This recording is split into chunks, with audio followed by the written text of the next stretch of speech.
This video is sponsored by the Design Mechanism, the makers of Mythras. Mythras is a registered trademark of the Design Mechanism Inc., used with permission. All rights reserved.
Morning on Fishing Planet, you should have been. That was just you've just come. Sorry, we're just now live, and I have to say, moments before a door opened, and it was just like we were in a haunted house somewhere. It's like, It was my house, what? Yes. Hello and welcome to this week's Mythras. Last week I was poorly sick, so we couldn't play, and we've had several scares for this week. Paul, is your keyboard working, Mr. Pickles? Nope, I drove off and got one from a family member. Oh, they had a spare keyboard, so dedication. That is dedication for you. And Longshanks was going to be doing something else, but is here. So we're all new here. Headphones, though. New headphones. Yes. Yeah. Are they Razer? I'm sorry, they're Razer ones. Are they Razer headphones? Yeah. Yeah. I can see. Ooh, somebody's being paid a bonus. Cheek. Got him cheek. Oh, he's stolen. So, They fell off the back of a lorry? Oh. Either that or they're just cheap knockoffs. They're knockoffs. Yeah. just out of interest, if you click on your character, do you have a new icon that comes up on your roll that says blind roll? Yeah. No. Yes. Yes. yes. Your character on the screen, your tokens on your character. No, I don't. Yes, you do, because you've just pressed it.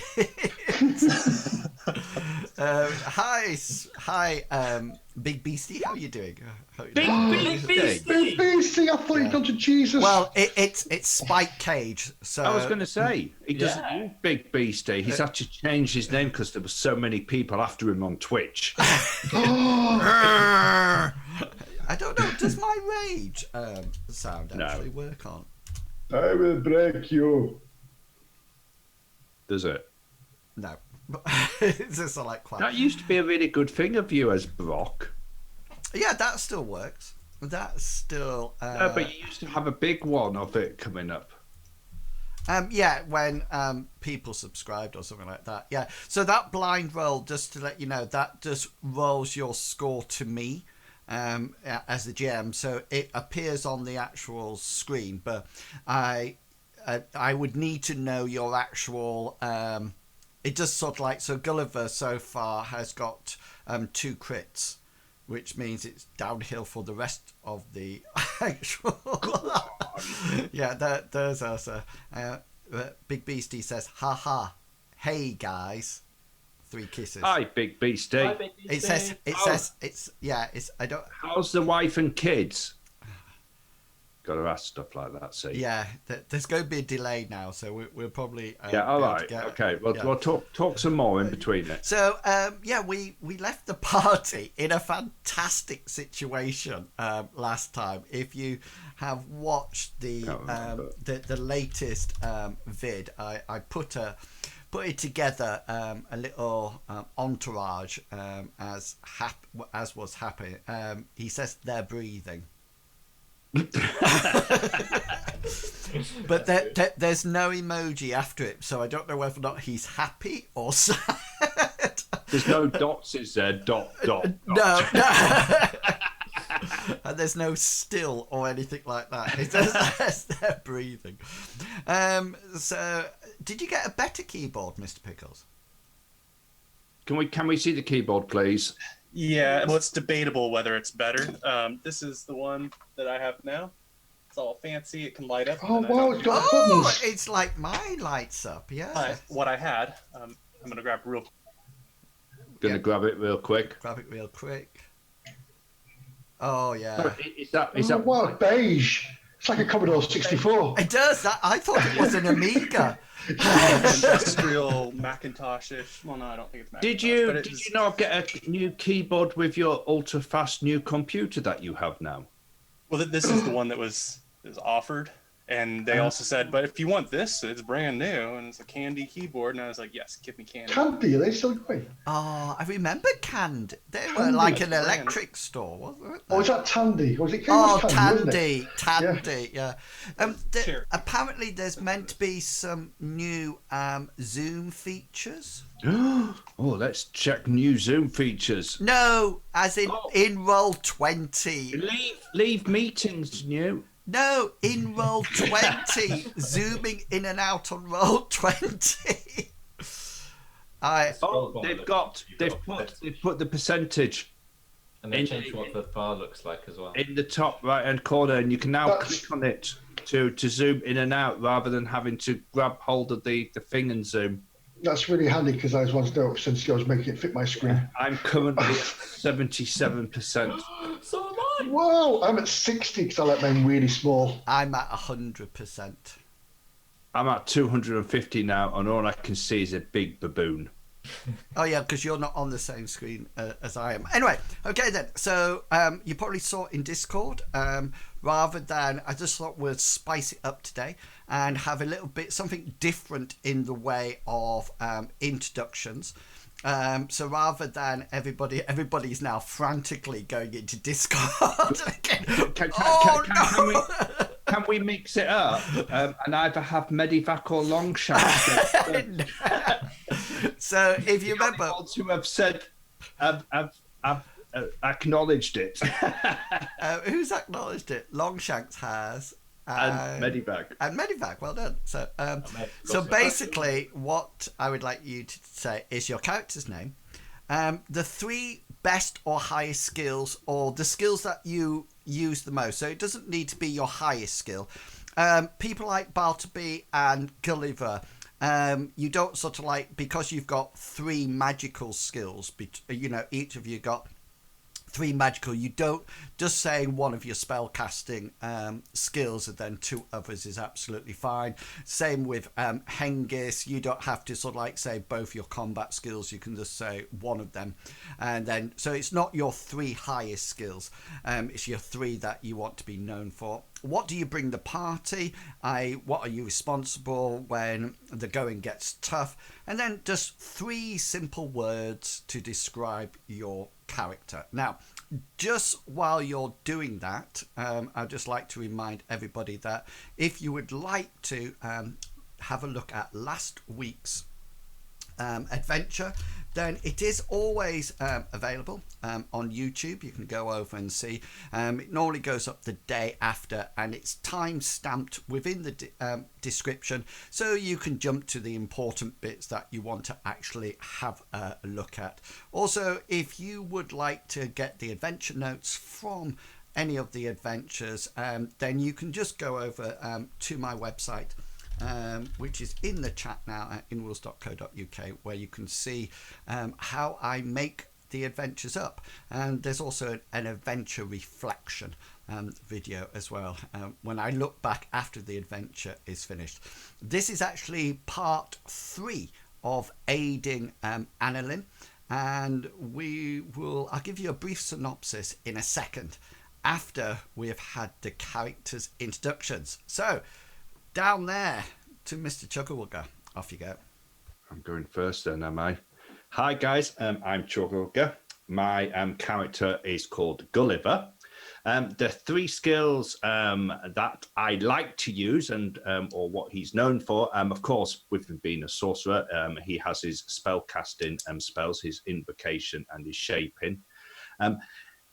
I also like to use insight a lot, finding out what people are thinking, how they're going to react. And recently, I've been using streetwise a lot as well, especially when we've been situated in Lindo. What do I bring to the party? Gingerness, I suppose. I have lots of utility spells that don't affect people as much, or sort of like direct damage spells, but spells that help us get by in various situations. I also bring lots of ideas, some good and others not so good. 3 words to describe Gulliver. Will try anything. I think that sums him up. And I shall pass on to Longshanks EPG. Thank you very much, Mr. Chuggerwugger. Hang on, I need to sort advocate. That's better. I'm Longshanks EPG, and I'm playing the character Hengist. The 3 skills that he tends to bring to the party are his strength, his combat, and his perception, because that's a joke one. Because he's notoriously terrible at perception tests. He can't see his own hand in front of his face, even in its daylight. What does he bring to the party? Well, he's a warrior. He will stand there, he will protect the party and fight to his dying breath for any of them. 3 words to describe him: brave, courageous, and stoic. You need to pass it on to somebody, mate. No good There's no good smiling at the camera. You need to pass it on. Say somebody else's name. He's not going to do it. Hello, everybody. I'm Medivac. Pickles. Did you say pickles? I didn't hear. Oh, I didn't hear. I didn't hear either. Well, I guess, okay, yeah, I'm Mr. Pickles, and I play Bartleby Fumus, who has 3 skills he generally likes to use. The first one is his actual highest skill, and it's devotion to his goddess Amriel. I say that even though I don't use it directly a lot, but it affects the intensity, the magnitude, and the devotional pool points I have for my ability to do my theist duties. My second most important skill would be, I would say, lore monsters. It's not as good as my lore history, but lore monsters is what Bartleby is probably known for within the group, is having a strange skill. And third choice would be healing, because even though Bartleby is a theist who has healing magic, he still has a working knowledge of what to do when your energy runs out. Bartleby, as I've said, brings his theist powers to the party: healing, removing fatigue, stuff like that. A lot of buffing and protecting. 3 words to describe Bartleby Fumus. I would say cowardly, kind, and persevering. Cowardly? Wow. He's easily threatened and terrified when barbarians run, but he generally, in the long term, he's devoted to the group and the cause of good. Yeah. So with that, I'm going to throw the mic over to Medivac. Why, thank you. Hello, everybody, again. I'm Medivac, and I play Hashra Khan. My 3 skills that I like and I use a lot are my nomadic survival skill, survival combat, which is my short sword and scimitar. The other one is stealth, which I love to use a lot. But the problem we've had so far is that when I go stealthy and sneaky around, chances are 2 feet behind me is somebody in full plate mail or somebody ginger who can't walk over a stone. So, yes, my other one is tracking, which is a double-edged sword, really. Sometimes it works really, really, really well, and sometimes you get to explore a wood. So, yeah, which is great. And days, yes. I tend to bring to the party an understanding of the wilderness, being able to survive off the land, and a sense of primitiveness, a sense of being, he's not somebody who's comfortable in a city, but he will, when he's out and about, he likes to bring that everything he's learnt growing up in his tribe to the group and hopefully make people feel comfortable there. 3 words to describe him are loyal, lethal, protector. Oh, I thought you were going for the 3 L's. I was trying, but I couldn't think of one. A lemon. Do you want to know, can I just say, I often sort of like spend my time looking at spells just to see. And I was looking at, in this week's podcast, this month's podcast, if you haven't listened to it. If you haven't listened to it already, there's a link coming up. It's in there already. And because I was thinking about bards, and have bards been in Mythras, I think would have folk magic in the sense that they have to play their instruments to cast spells. So things like calm or sleep would be like lullabies and things like that. And I was reading up the folk magic spells, and I thought there was a language called Polish. And I thought, that's an interesting... Polish. Yeah. And then I suddenly realised it was Polish. I was thinking, that's good. But the other thing that I was looking for was that there's no... Well, I couldn't find it. No, like, silence spell.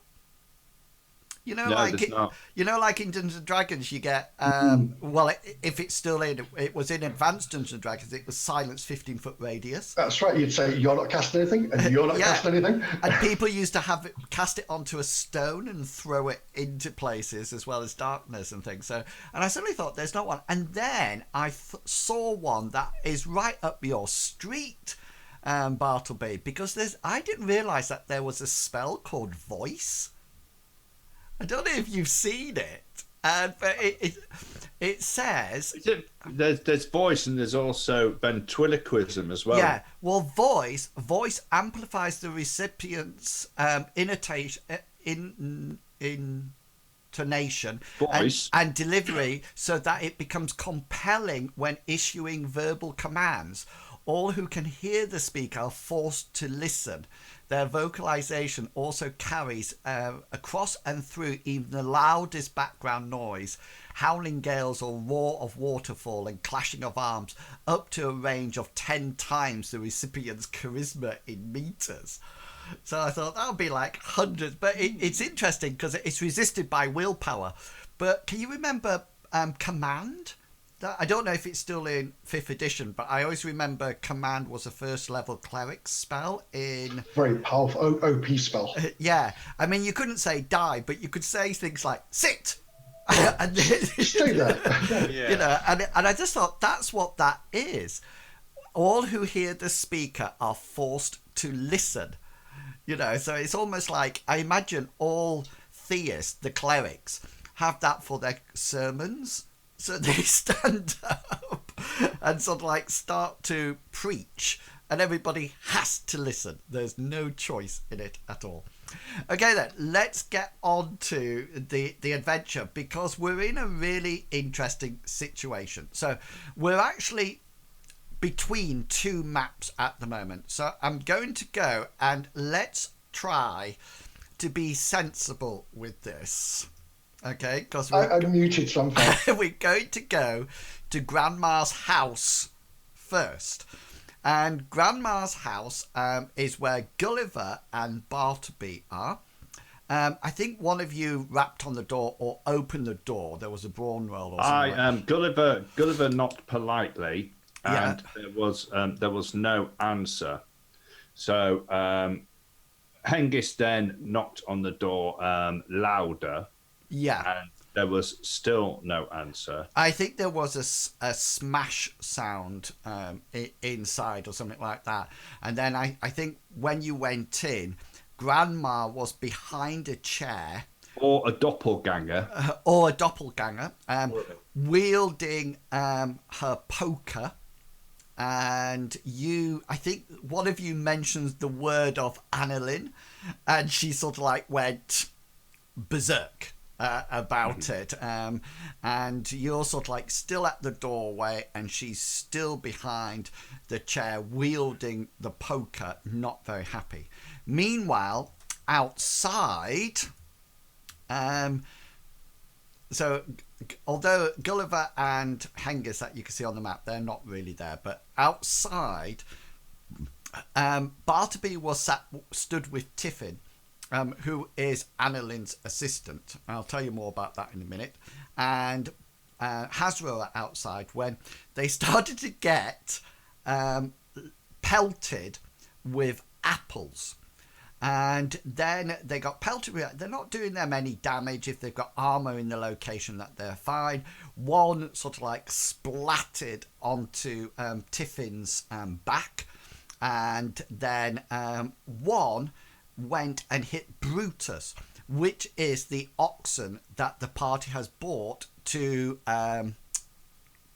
take the wagon to Grandma's house.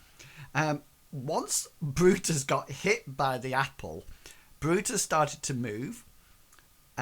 Bartleby and Tiffin had to make athletics rolls. Tiffin failed and fell off and is now on the ground. Bartleby succeeded, so toppled over, but is still in the cart. And Brutus took the apple on the rump as a signal to go forward. So now Brutus is making his way in the general direction that he's facing, and roundabout you can see that there's 4 baboons.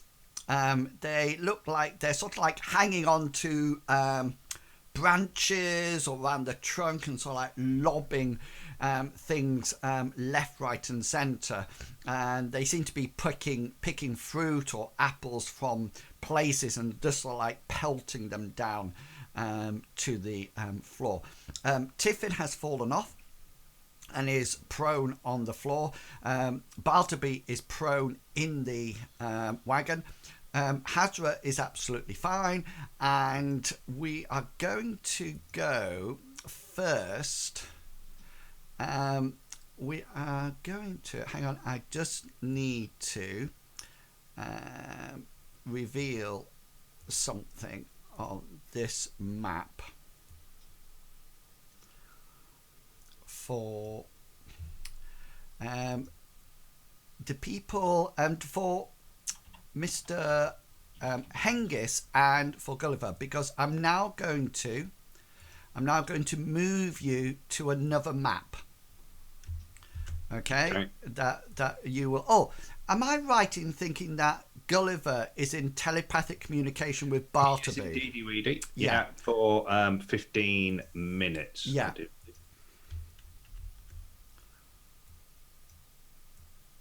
Okay. Can you see now? Nope. No, I'm still on the old map with the baboons. Yeah. Let me use the new zoom. 93% I am. What are these nice little stars here? They're plants. I had the same problem for a huge amount of time, thinking, why are they all... let's just use Miko, because we always use Miko if there's a lady. She's over by the fireplace, isn't she? Yeah. So I'm expecting to see Mario coming along and collect those stars in a minute. yeah. Okay. So we are going to start off. So everybody has their. I believe we had actually gone in. If I Okay. remember. That's I absolutely. think we had stepped through the doorway. That is absolutely fine. There you go.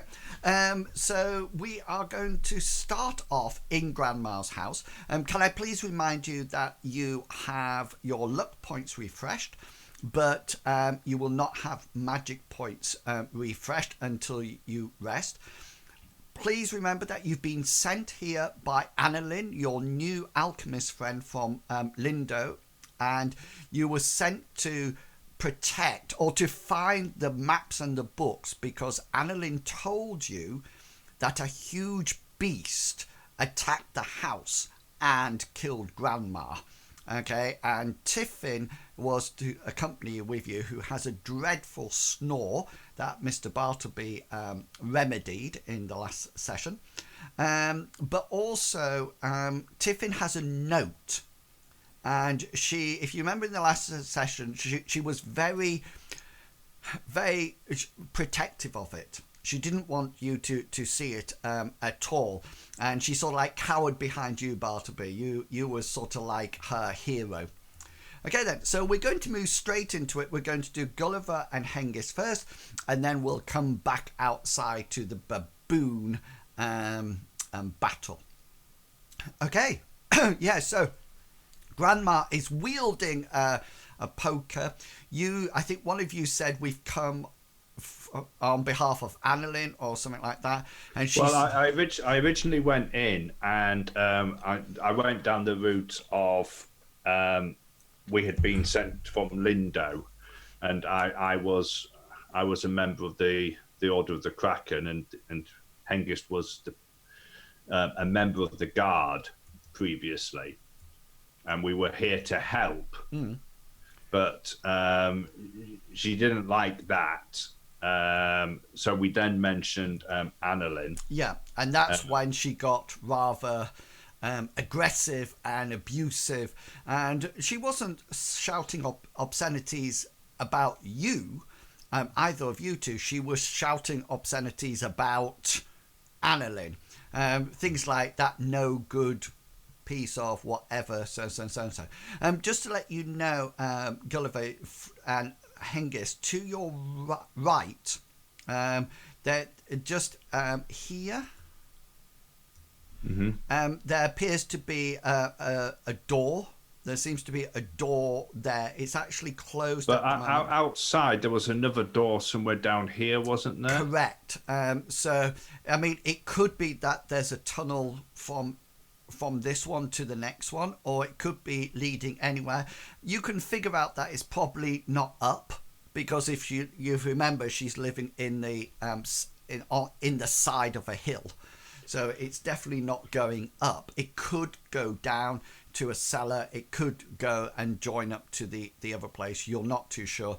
It's just a wooden door. It looks like an internal wooden door that has one of those latches that you press to open. It's not fortified or anything like that. There is a fire going, and it's sort of like, it's not roaring, it's just sort of like embers. And if you remember, it looked like she was sort of like sat in almost like a rocking chair in front of the fire, and she's now behind it. Yeah, so she's actually shouting obscenities about Annalin, that no good piece of horse muck, so and so and so and so, and she's waving this poker in the air. Yeah, what would you like to do? So Hengist will say, well, it seems that you're all right. Annalin said that you've been attacked by some wild creature, which is why he sent us. So I think he meant well. Yeah, and she sort of like says, you tell that no good piece of horseback to don't come back here ever again. I am completely fed up of that young scallywag. Gulliver wants to send a telepathic message to Bartleby, and he'll start by saying, Bartleby, it's me, Gulliver.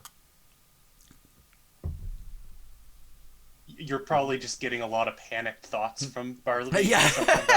Something about it's raining Apples. juice. Yeah, explosions, Brutus, Tiffin. Hengist has upset this woman. I told him not to speak to her, but he went ahead. It's probably best if you get here quickly and use the soothing voice of Amriel. I'll try to cover for you until you get here. Okay, and with that, let's jump back to the situation, I think I'm going to call it, over here. Now, Mr. Bartleby and Mr. Hazra, you both need to roll your initiative for me. How come they're both misters, but I'm just Gulliver? Because you're young. Oh, Mhm. That's how it goes. Just let me get everything up. There's my D10. D10 plus initiative. Da, da, da.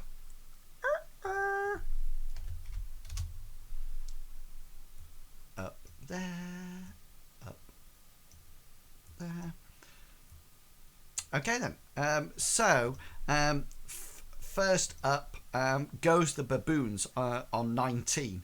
And the first thing they're going to do is lob apples. And I think do you both have numbers? Yes, I'm number 4 by the looks of it. Okay then, yeah, and I think that I think was these were left over from watches, but we might as well keep. Oh, were them. they? Okay. Yeah. So we'll say that Tiffin is 1, and we'll say that the cart is 3 with Brutus. Okay, so there's 4 baboons, and they're going to rain down apples. First one goes to 2, which is you, Mr. Bartleby. This is going to hit you on your 1, wherever that is. My right leg. Okay, is there any armor in there? Yeah, for 1 armor. Yeah, so it sort of like whacks onto your furs, and it makes them a bit wet. This was a typical sort of like mouldy apple. The next one goes into 2 again. So this is you again. So hits your 5. As long as there's armor there. Not my left leg. It's Yeah. So both yeah. my legs. So it probably looks like you're trying to escape, and so the baboons are sort of like lobbing apples at you. You are prone as well, so they're probably raining down left, right, and centre.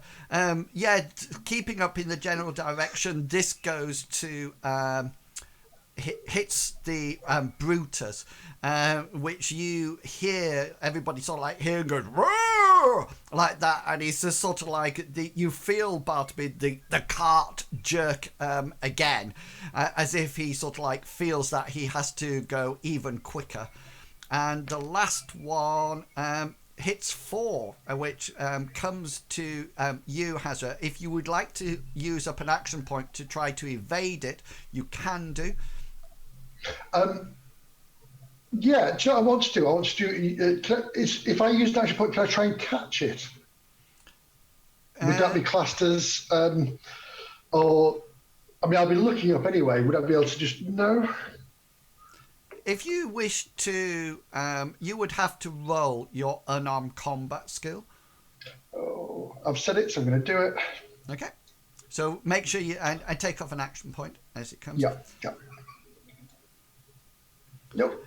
Yeah, so it comes flying towards you, and you sort of like you sort of like put up your hand a bit, and it just sort of like clips your thumb, and as it clips the thumb, it just sort of like disintegrates and sort of like applesauce over face, and both of you hear a huge amount of chimp laughter, and that ends their combat round.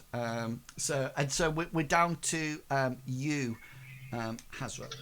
Right. Well, I see Brutus moving away. My concern is stopping him, so I'm going to move to him as quick as I can, catching him up and hopefully just holding on to the front of him. Okay then, so you'll use your movement to get up to him and sort of like hold on to him. Okay then, Bartleby, you're up. Tiffin isn't wearing any armor, is she? She's just wearing like Plain mail. Yeah. Gothic plate.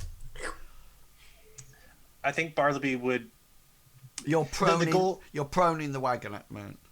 Yeah, so I guess to get to Tiffan, I'd have to stand up with my turn. Or if you wish to do something else, You could crawl. I feel like the safest way to get off a moving wagon is to maybe stand up first. Yeah, or you could just roll off if you wish. Bartleby isn't a tough guy. He's going to spend his turn to stand. So you spend an action point. Thank you to Smokey Sid. Hey from the USA for subscribing 16 months in a row. Thank you so much. Thanks, Smokey Sid. And Mr. Bob Bear says, hi Inwills, hi Chugger, hi Shanks, hi Bob. Med, hi Pickles. Yeah, Hi, Bob. Hi, Bob. And then I said, are you well? And he says, I'm well, thank you. Okay then, so you are now up in this on this cart. The cart is going to move, and everybody who's in it will move with it. We're going now to combat round turn 2. Okay then. So what we'll do, just to let you know, Chuggerwugger and Gulliver and Hengist, we'll finish one combat round, and then we'll come back to you. Okay, and then that's roughly the 6 seconds. So this is combat round 1, turn 2, and it's the turn of the baboons, and they're going to go first. And I just need to check.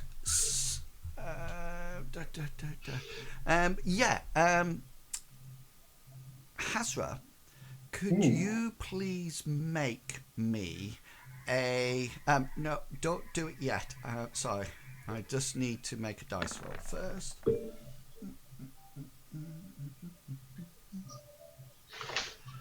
28. Yeah, could you make for me an endurance roll? Certainly. Yeah, you feel a pang. It's almost something that's quite almost like electrical. It hit you on your 1, and you sort of like felt an almost like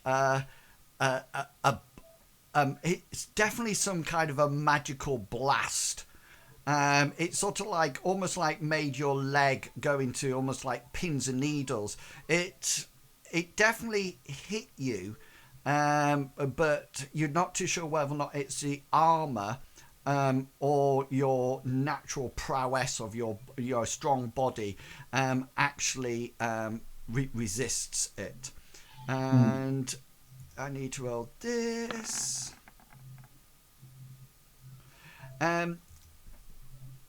Bartleby, you notice some kind of spell burst just to one side of you. It's obviously aimed at you, and it's sort of like whacked onto the wagon.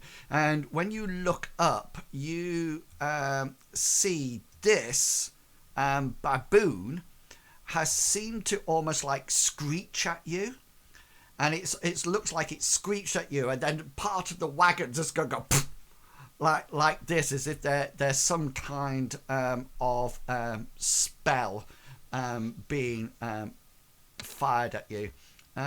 Who's number 1? Oh, that's Tiffan. That goes in on her 9. Bartleby, you also, as you stood up, you see an apple. Where is 9 on the hit location? Abdomen. You see, if you remember, she's been hit on the back with an apple before, and she's prone on the floor now, and another apple sort of like flies into her from this baboon here. And then number 3, this baboon chucks something, but he hasn't got sight of Brutus at the moment, so it looks like it's coming to you, Bartleby, but it just hits the side of the wagon and dissipates into bits of apple all over. You've been apple sourced as well. Hazra, you're up. Feeling this this like pins and needles in his right leg, he sort of stumbles a little bit, thinking, "Oh, I must have hit a nerve or something." And so then he'll say to Brutus, "Whoa!" He'll pat Brutus on the side, and say, "Whoa, Brutus, slow down, stop, my friend." Okay then. And try to make him stop. Do you want me to use a drive roll? Yeah. a drive roll? Yes. I should have jumped on it and used my ride skill, shouldn't I? Just to let you know that this will not be a standard. No. This would be a formidable at the moment because he's had 2 apples on him. Which is fine. So no, that's definitely a So you sort of like try to pull him up. You don't succeed in stopping him, but you do succeed in turning him. And all of a sudden, Bartleby, you feel this. So it's almost as if you're trying to sort of like pull him up, say whoa, and the force of hit on him sort of like turns the wagon round, and you start to sort of like move. Mr. Bartleby, can you make an athletics roll for me, please?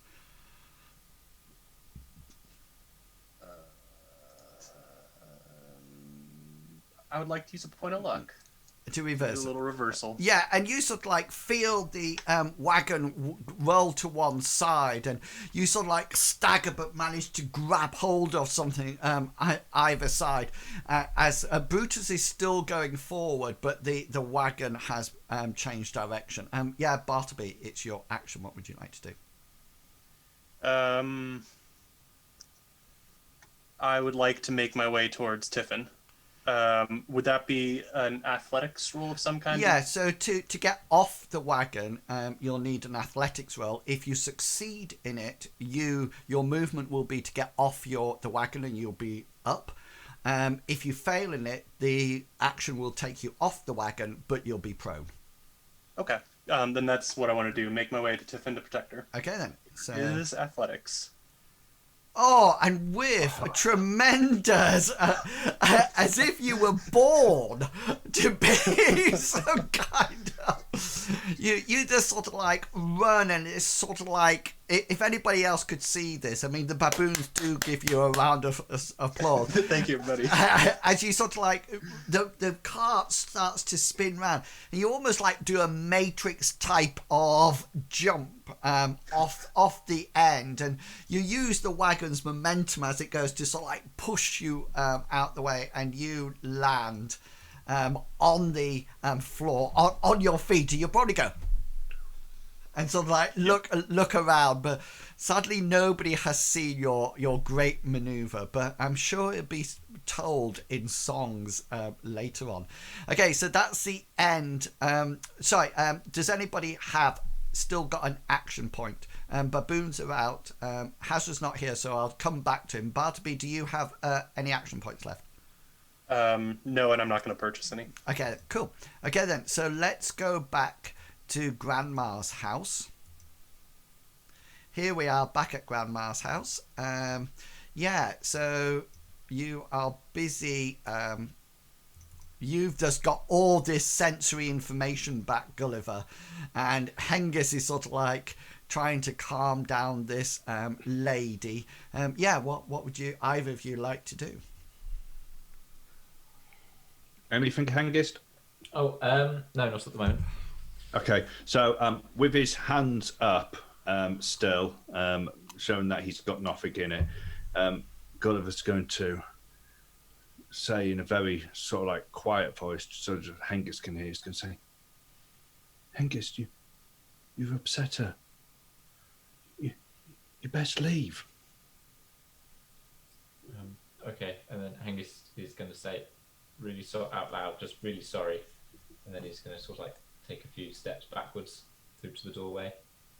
Okay, so you make steps back. Are you staying in the doorway?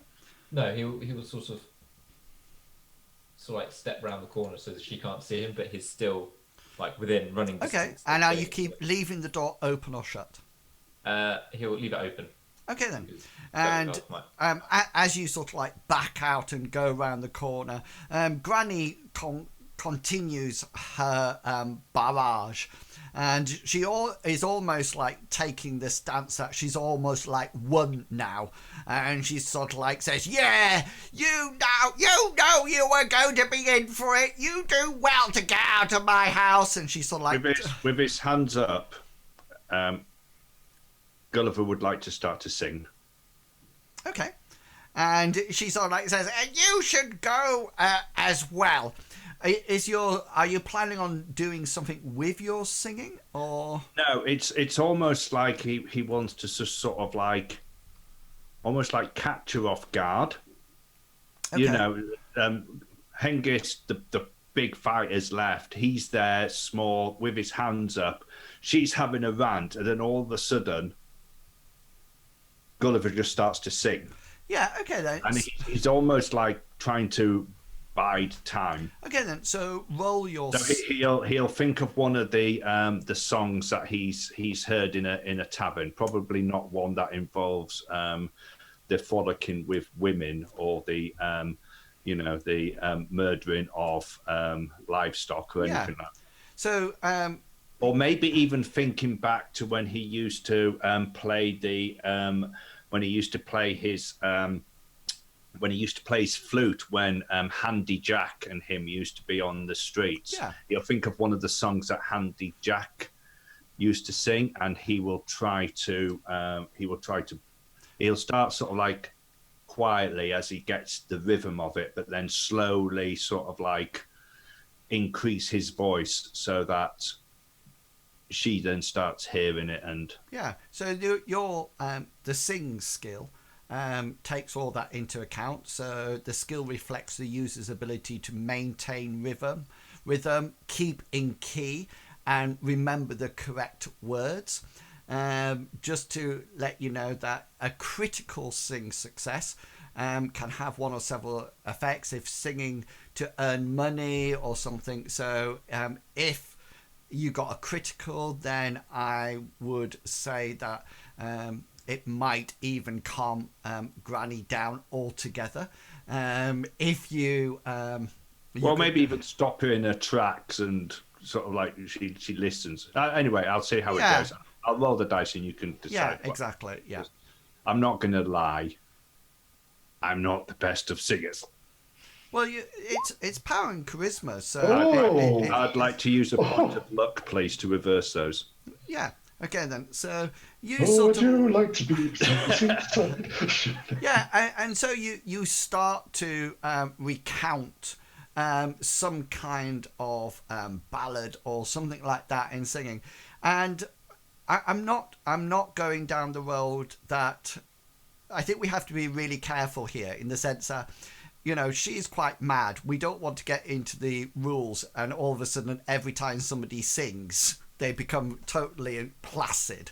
No, my best, my hoped outcome was almost just to make a sort of like stop and sort of like almost like gather her thoughts. Okay then. So what the hell is he doing? So one of the things it says in a critical role is that if being used to impress someone, which seems to be the case here, a follow-up influence roll or something similar will become one grade easier to make because of your critical sing. So if you would like to make for me an influence roll. So this roll will be easy now. Yeah, and which actually gives him, because if it had been standard, he would have failed that. Yeah. But because it's easy and because of his sing, he's. Yeah. So you sort of like sing some things, and you notice that Granny's just sort of like she's caught off guard. I think is the best thing to say, and she seems to be puzzled why this young lad has suddenly started to sing to her, and she is influenced. I need to roll my willpower first. Let's just do that. She gets a 7, which you can actually see. You can see the blue, can't you? We saw that. Yeah, that's it. Which is a critical. Yeah, and she's sort of like she's not sort of like dropping the poker altogether and saying come and have a cup of tea, but she is sort of like puzzled, and you do notice that a lot of the anger drains from her face, and the poker, rather than being up in the air, is just sort of like lowering down. She seems to have a look of puzzlement on her face, if nothing else. Right, we're going to nip back to outside. Hazra, one thing that when you weren't here, we finished off the combat round, but I think you might have had an extra action. No, I didn't know because I used it to try and catch an apple. Excellent. Okay then. So therefore, we are now back. We're going into combat round 2, and it's turn 1, and so it's the baboons' turns. Okay then. So, Hazra, could you just make a perception roll for me, please? Yep, certainly. Yeah, and you hear and take a quick glance over your shoulder. You notice that this baboon has actually dropped down from the tree. And is actually sort of like, oh, this is annoying. I can't actually get the turning thing. Do you want to move my token? No, it's on the actual character. The the circles that you get. That is covering it, but it doesn't matter how big or small I make the tokens. That is always in the way. You can't. How am I meant to turn it now if that's in the way? It's on it for all of them. It even happens on yours. If you click yours, can you see the little box at the top? Is it underneath your red? That one there. Yeah. See, mine goes underneath the red. Oh, hang on, I've got it here. Do you want me to turn myself? No, it's. I was trying to turn myself. So I can't turn any of my baboons for some unknown reason because the. Oh, I see. Yeah. Where's the funny? There's meant to be a funny zoom now, isn't there?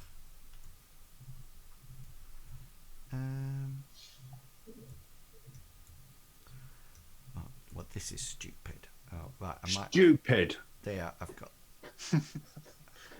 Stupid boy. Fool of a tuck. Now, when I try to turn him, I grab the whole map. Well, just turn the map, and then he'll be facing the right way. Yeah. Does it matter? You moved him then. You actually moved him then a little bit. Yeah, but every time I move him, the whole map moves. Well, he's not doing it for me. He's moving right the way across. So where is he now? He's over near these rocks over here. Down here? Yeah, so I'm trying to move him next to Hazra. Well, you're moving in the wrong way then. Can you not give him control to us? He's behind you. But every time I move him, to me. there must be a different. Yeah, just swatch, exchange control if you can. Right, I've got it. I need to hold down Alt.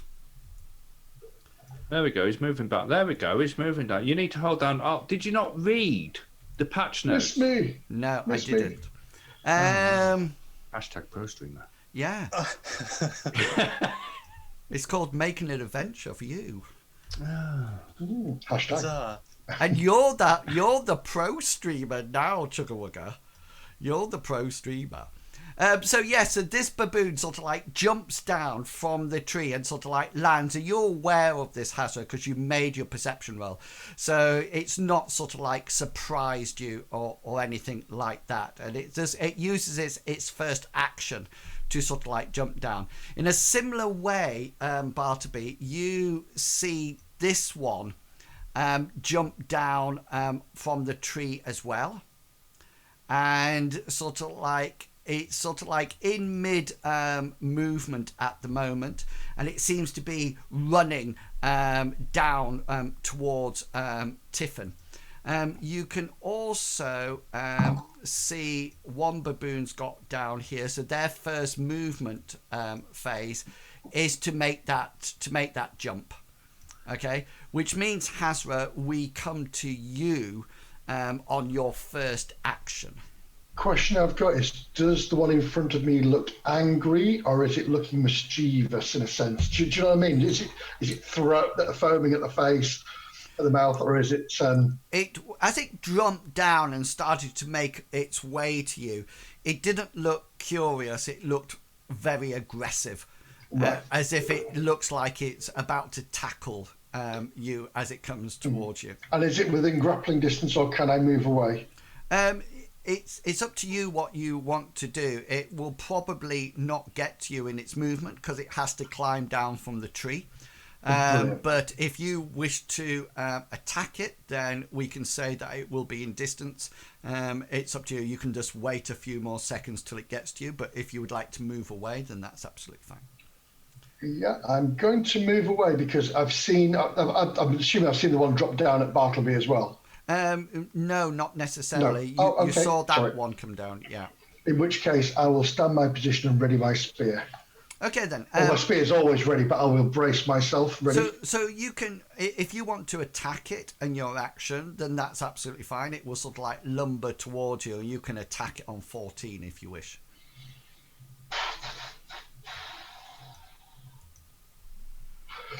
Or you can. No, I was just going to wait because he knows that creatures can be mischievous and fickle, and he doesn't want to. Yeah. Okay. So he wants to wait. So you sort of like ready your spear, and Bartleby, you're on 13. What would you like to do? Seeing these baboons jumping down, Bartleby would like to call on Amriel and her brother Maroth to deliver punishment upon the one that's right here, closest to Tiffan. Take the energy from their limbs. This would be the spell. Okay. And this would be my roll. 72 of 76. You have an evade. Evade, so my evade is 49. Yes, it's 65. So it fails. So what will you do? So the hit location would be random here. So here's a D20 for you. Excellent. Right in the 6. And here is the number. His left leg. Yeah. For one turn. Ouch. Is it turn or? Yeah, one turn. If the spell is not resisted, the shock armor does not protect.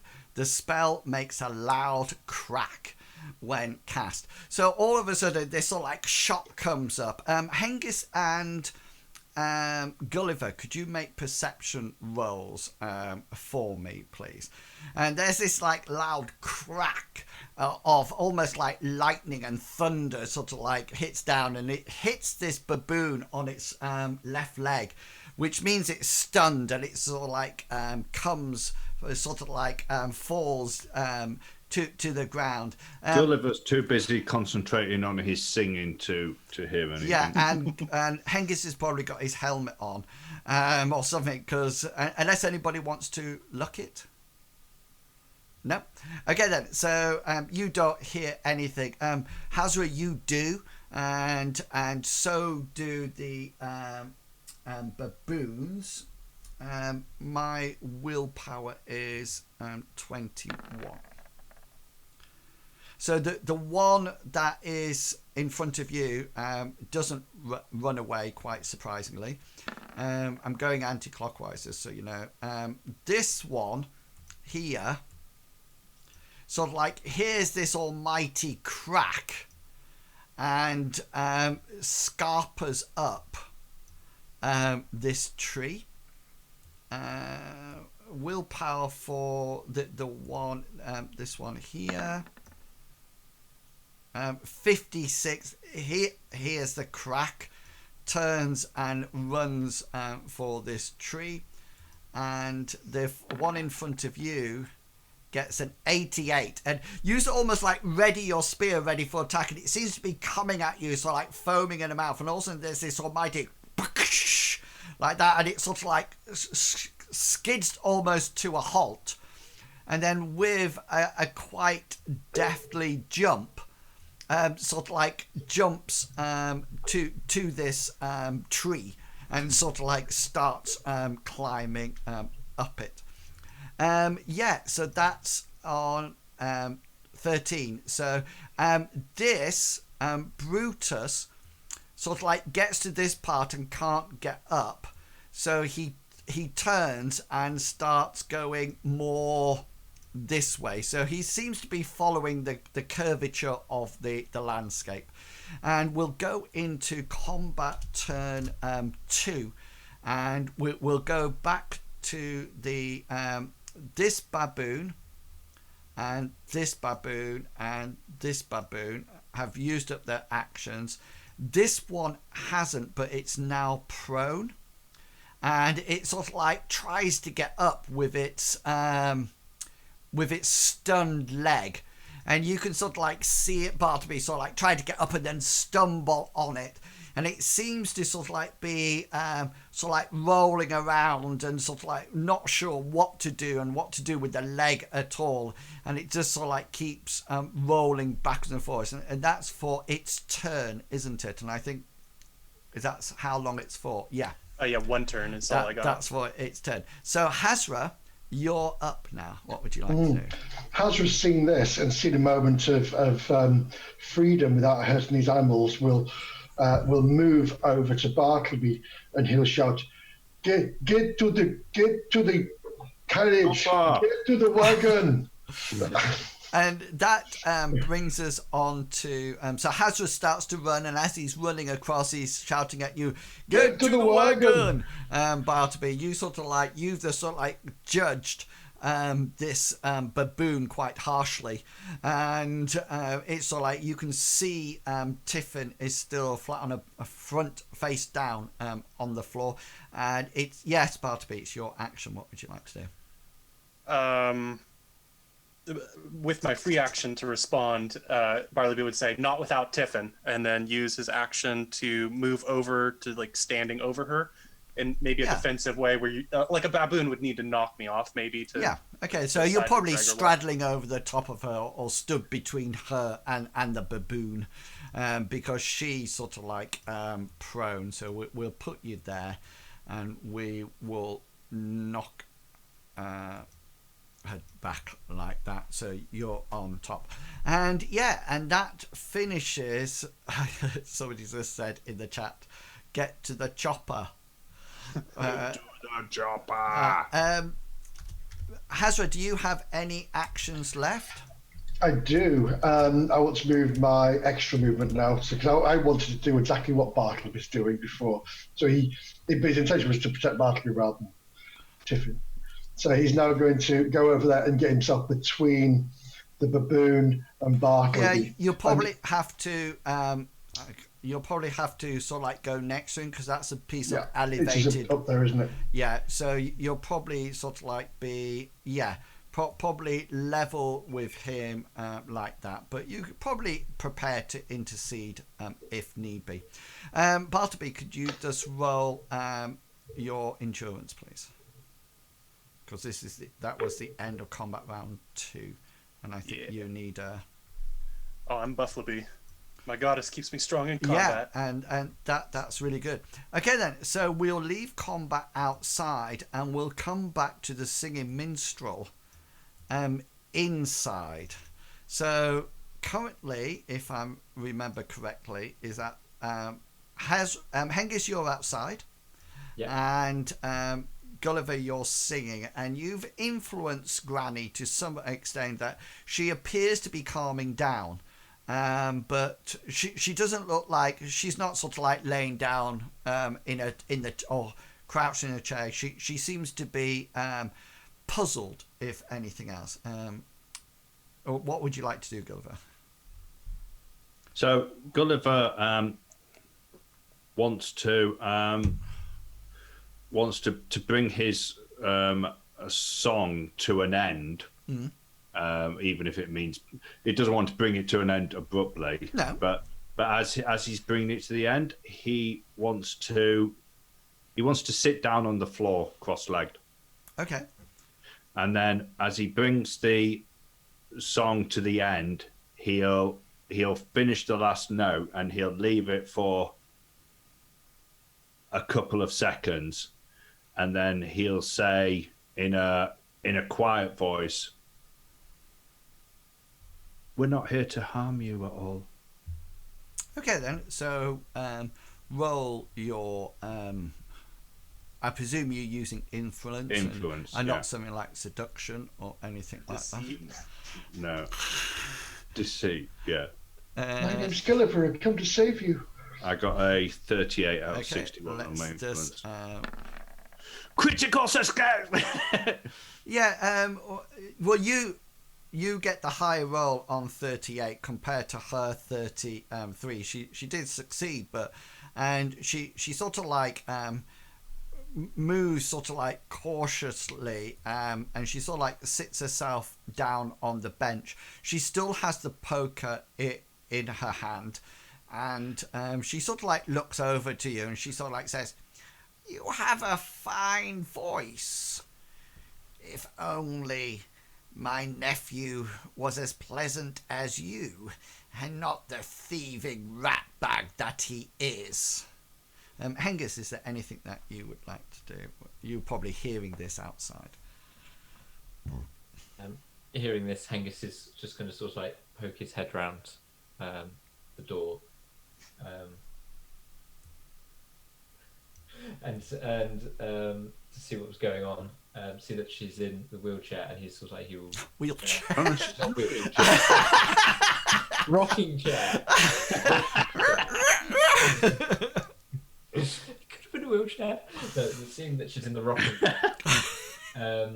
he'll sort of like step into the doorway and just say, "I'm sorry if there was anything." Oh no, we got influence roll. Influence roll. Oh, that fucking hard work. Hengist sort of like comes in and he do you wish to use the point luck to re-roll it? Yeah, it's going to get worse. Oh no! No! Are we finishing early tonight? Yeah, and He uses his pointer. Suddenly, out of the bushes, an arrow flies. 20 arrows fly at you. You got A bee flies into his mouth. 15 is a good roll, and it is successful. However, as you can see, my roll is 30 and is a success. And so my 30 is actually higher than your 15. And you sort of like come around the corner. And Gulliver, you're quite impressed with the tone, etc. that Hengist is using. But it does sort of like cause Granny to sort of like... She stands up again as Hengist comes into the doorway and starts to speak to her. And she hasn't raised the poker yet, but it's still in her hand. Yeah, Gulliver, what would you like What was to that do? noise? What noise? Nobody else heard it. It went. Doo, doo, doo, doo, doo, doo. Must have just been me. I didn't hear anything. All right. Might be Mario getting those stars. Yeah, it's outside. Yeah, Gulliver, what would you like to do?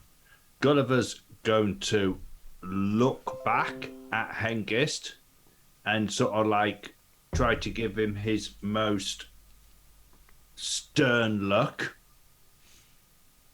And he'll say, "Hengist, you're frightening her." Hengist, what would you like to do? Hengist will he'll look at Gulliver and then just look at the lady and say, "That's not my intent to frighten. I'm here to try and help. And is there anything I can do to prove that we're here to help you?" Are you talking to Gulliver or... No, he's talking to the lady. Okay then, yeah, roll your influence. I'm hoping he could use his courtesy to like try and be like really sort of like polite in the way he's saying it. Okay, you can augment it with your Just because I want to use the augment tool. Augmenting skill level. it's going up by 10%, so it'd be Yeah. 25. Sorry, it'll be 50. what is it? Yeah, 50. Yeah, nice. Put in a 10. Yeah, and she sort of like you sort of like come in and say and she sort of like watches you come in, and you succeed in a roll. She got 67, just to let her know her willpower is 70, hence the 7 was a crit.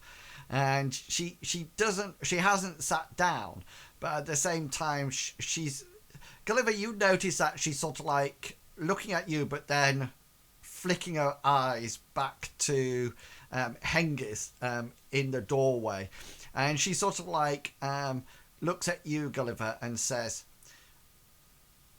"What do you want here?"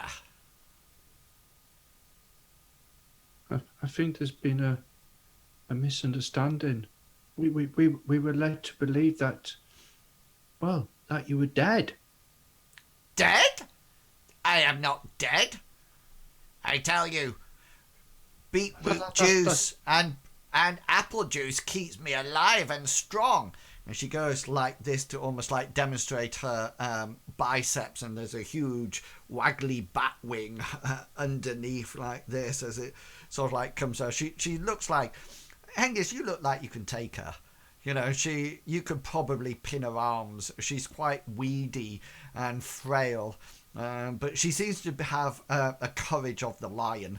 And she sort of like says, "I am still alive."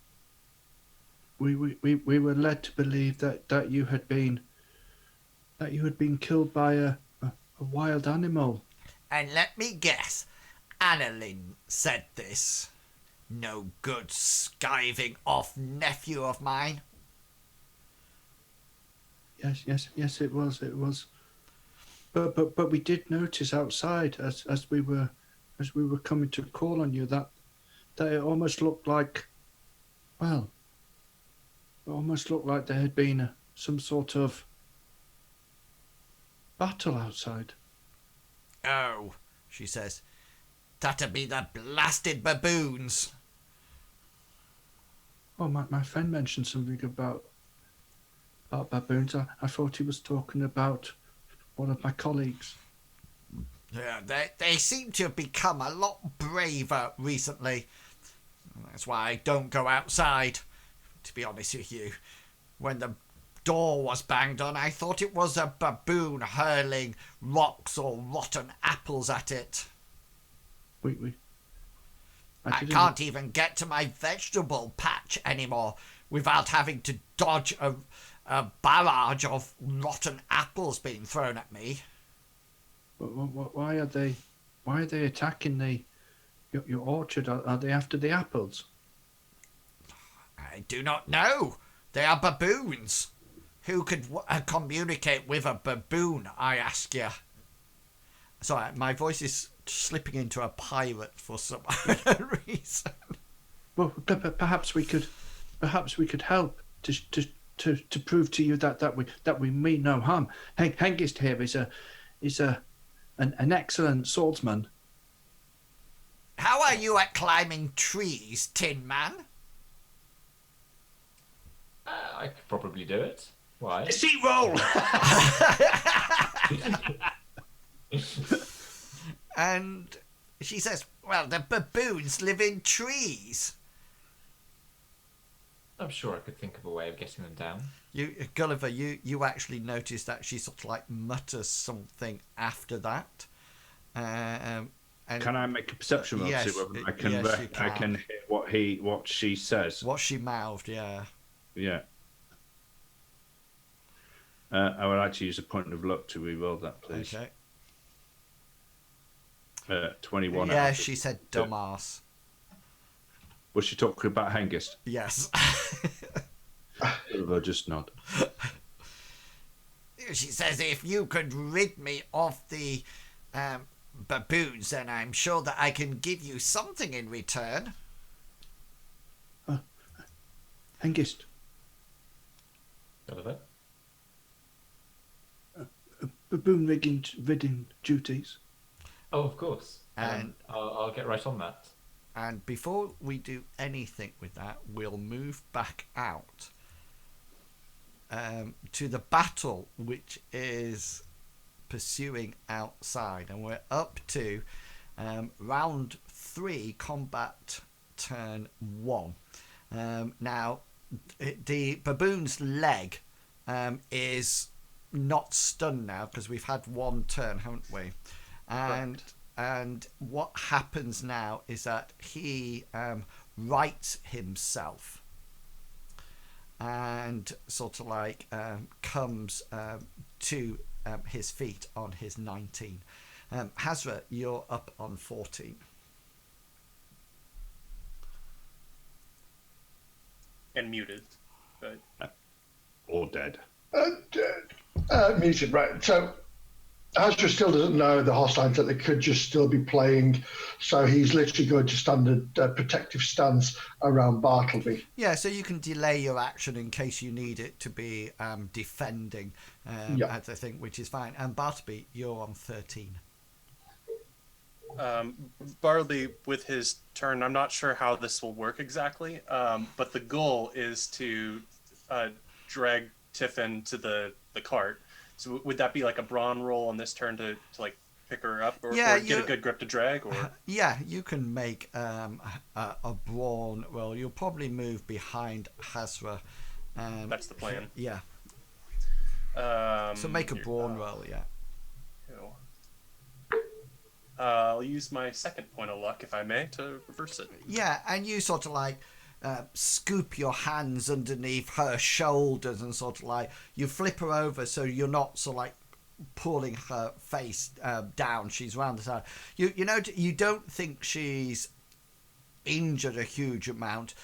She might have bumped her head or something like that, and you sort of like pulling, you sort of like get a grip and start to move her.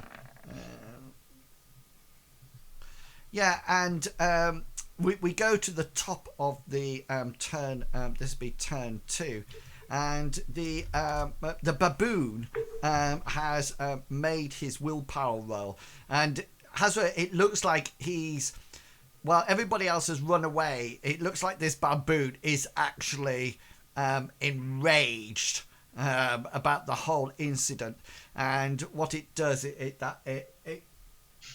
jumps at you to make its attack. Now you can defend and use an action point to do so, even though it's out because you delayed your action. This is my second action, won't it? So it'd be your first one, too. Oh yeah, second. Yeah, but it's because it's the second turn now. Yeah. So I lost the first one of the first turn. No, because you don't lose it until it's your action. Oh right. So this is still before your action, so you can still react to it. Fantastic. Yeah. So the baboon sort of like strikes out with its furry flurry. Combat style, and sort of like takes a swipe at you, but sort of like misses. Well, as soon as he sees him moving, I will still try and defend anyway. Okay, so I will try to parry. Yeah, parry. So that's my combat skill, isn't it? So yes, nice. So you will get a special. And a special. Special. Sorry, yeah. A defensive, a defensive parry rather than anything else.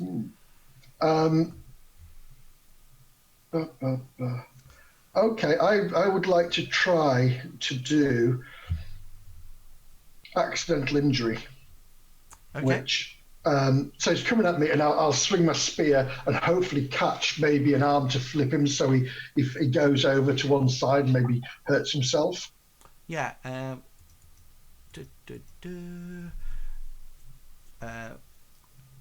So you twist the opponent's attack in such a way that he fumbles, injuring himself. The attacker must roll damage against him in a random hit location using the weapon used to strike. If unarmed, he tears or breaks something internal, and the damage roll is ignored. The damage roll ignoring any armor. So you'll do your hit location, and hit location first, and then your weapon damage.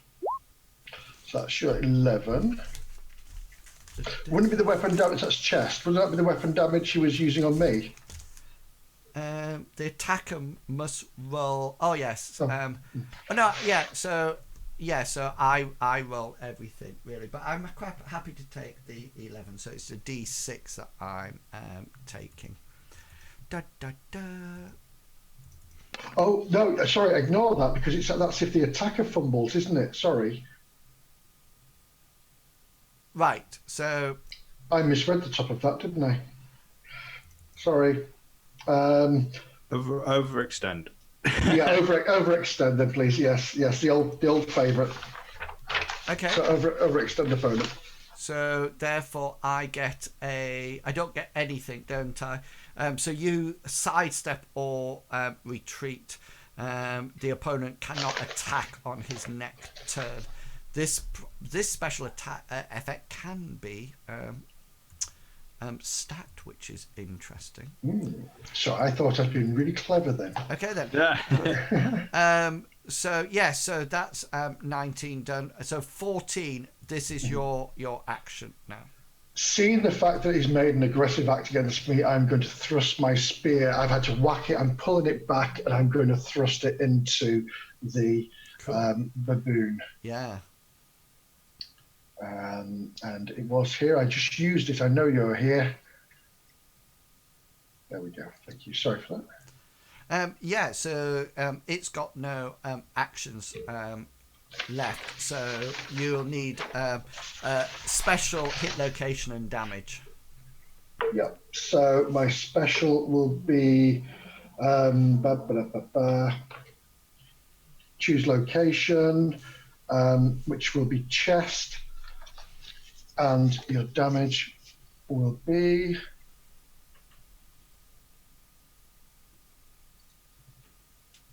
6. 6.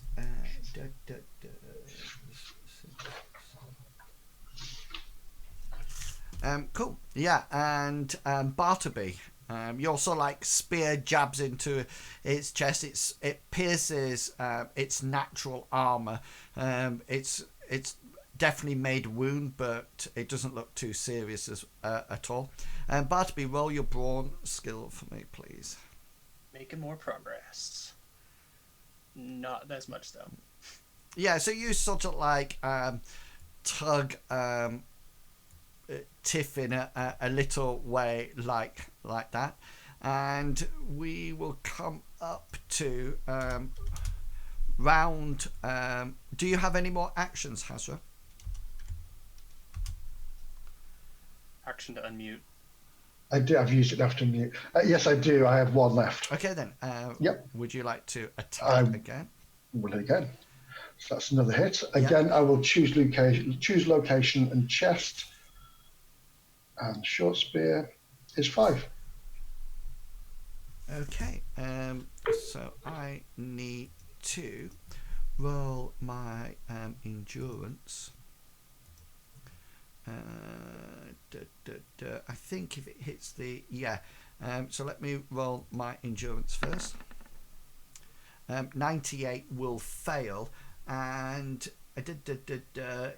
so he takes the second one sort of like really punctures deep, maybe a lung or something, and the baboon sort of like crumbles to the floor. He's definitely slowly draining blood out of the chest wound as you sort of like leave it with a spear. You'll see a little bit of regret in Hazra's face of what he's done. He didn't want to kill his animal, but he had to. Okay, so... That's a huge cross. No. I think yes. I think it's because it's a huge Can you see there's a huge gap around There the... be treasure here. So this baboon is dead or sort of, and sort of like twitches a few times, and before he sort of like passes on. Bartleby and Hazra, you sort of like look up, and it looks like the wagon is actually coming into Grandma's clearing, if that makes sense, because while all this was happening, Brutus has just carried on plodding around. And Hengist, you probably hear a crack of a twig or something and look round in the doorway, and you see Brutus sort of like heading on into your map. Let me just... Hazra will mention to Mr. Bartleby and say, it's okay. Gulliver will be able to stop Brutus. He has a way with animals. So let me just reveal this. So you should be able to see. And then I'm going to move everybody. Oh, right. Bartleby and Hazra, what's going to be your plan? I assumed, at least on my end, the goal is to get Tiffan in the cart and get the cart stopped. Okay, then. So exactly. Probably you will sort of like move, therefore, to catch up with the wagon that is now in Grandma's map.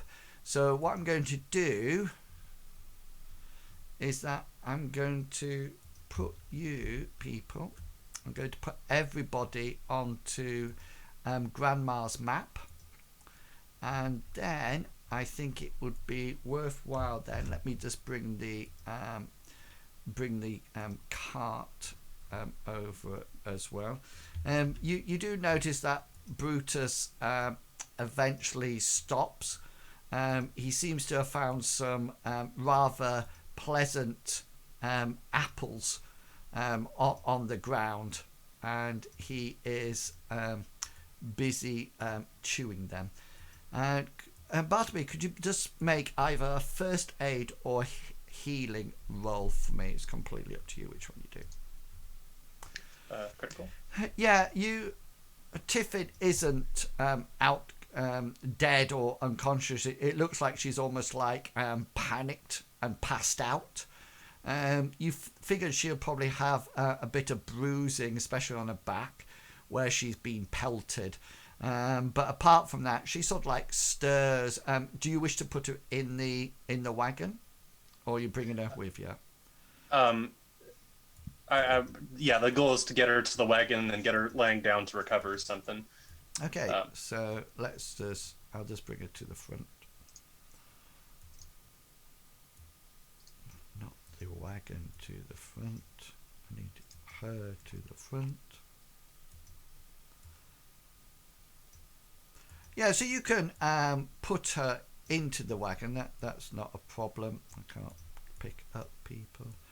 And she's sort of like in the back of the wagon now. And we'll wait. We'll leave it there, not for the session, but so we can go for our break. So, Gulliver, you have managed to somewhat calm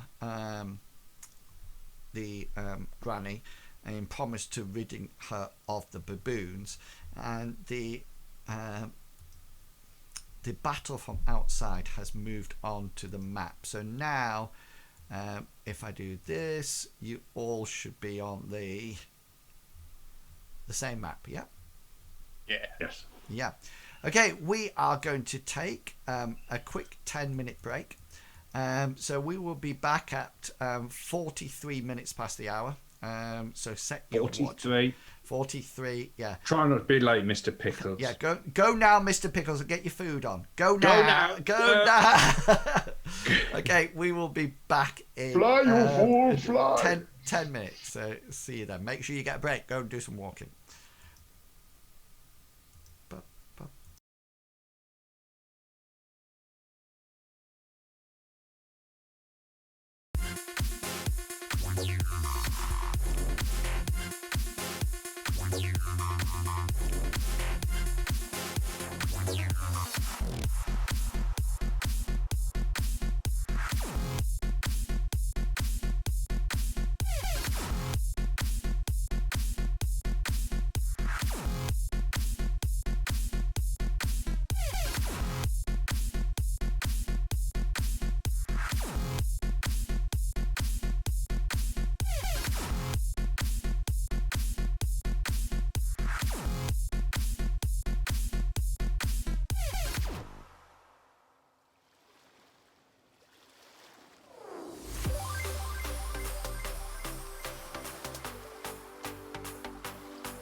it to her, but I can never love.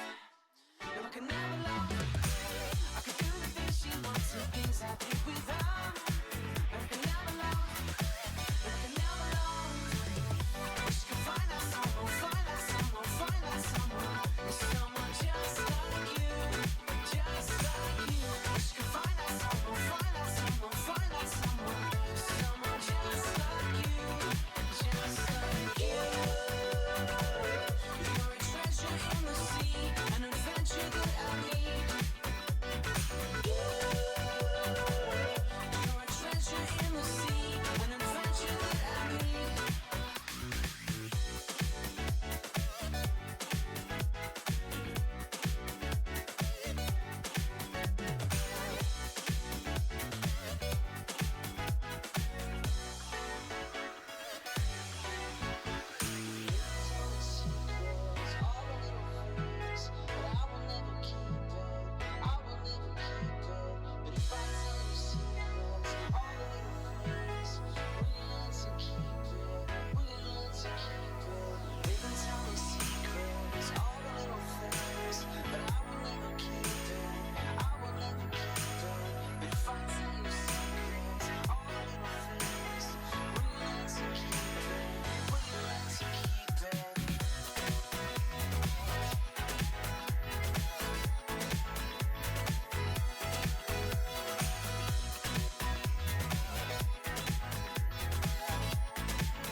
Wish you could find that someone, find that someone, find that someone. There's someone just like you, just like you. Wish you could find that someone, find that someone, find that someone. There's someone just like you, just like you.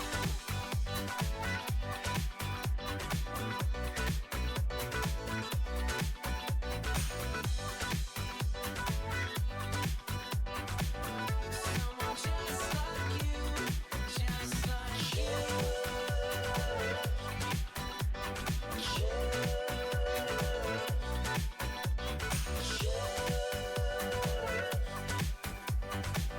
Someone just like you, just like you.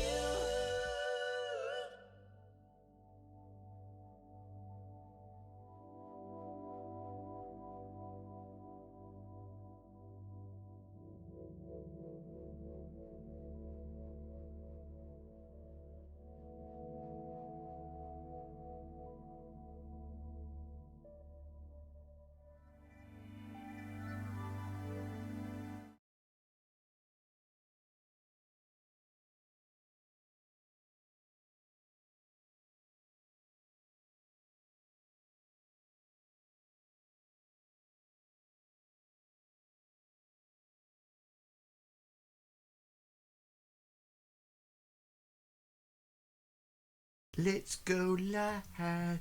Yeah, well, Everybody's probably left because you're late. Pickles well, came back and said, "Here's what I made earlier."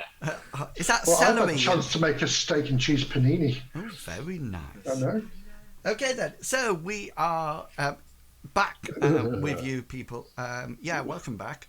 We are in the middle of trying to sort out Granny. Bartleby, Tiffin is awake. She's not prone anymore, and you sort of like pop her on the wagon, and she sort of like moans a bit. But then sort of like rubs her back or something like that, and sort of like looks at you, and she's sort of like you're not too sure whether it's a grimace or a smile. Roll your insight skill. I would love to. Yeah, you're not I'm really too. not sure. Yeah, she's sort of like a. You're sort of like a. Yeah, not too sure about that.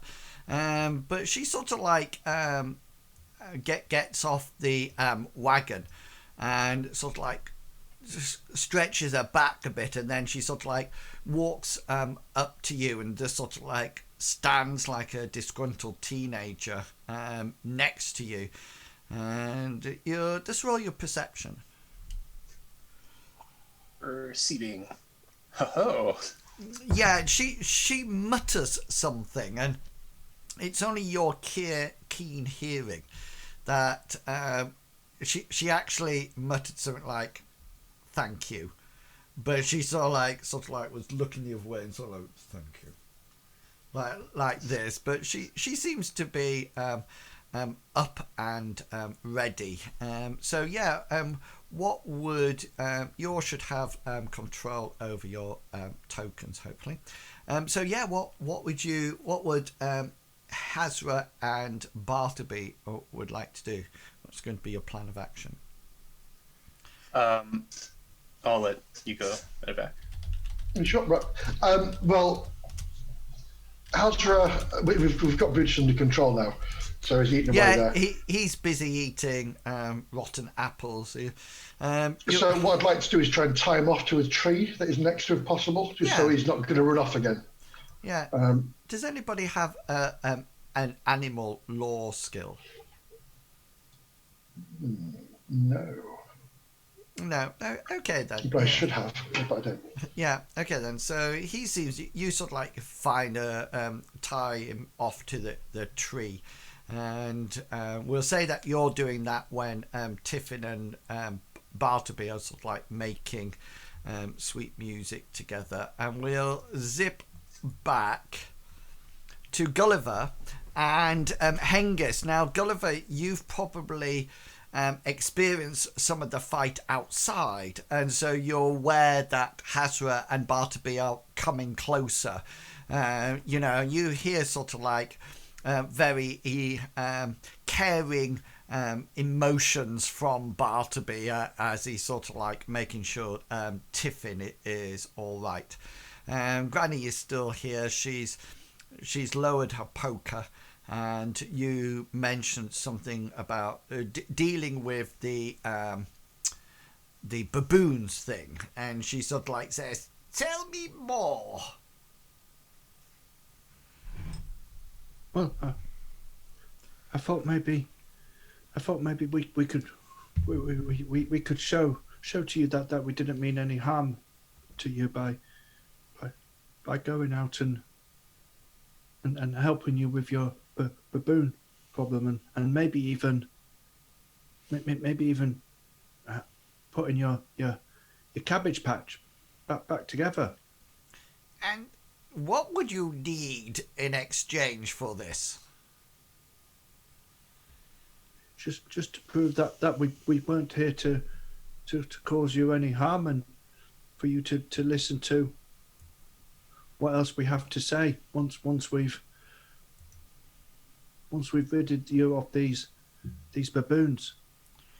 She thinks for a moment, and she ponders it, and you can sort of like see her eyeing up Hengist every now and again, and after sort of like a bit of time, she sort of like says to you both, "Your weapons stay firmly in your sheaths," she says, "or I will use this."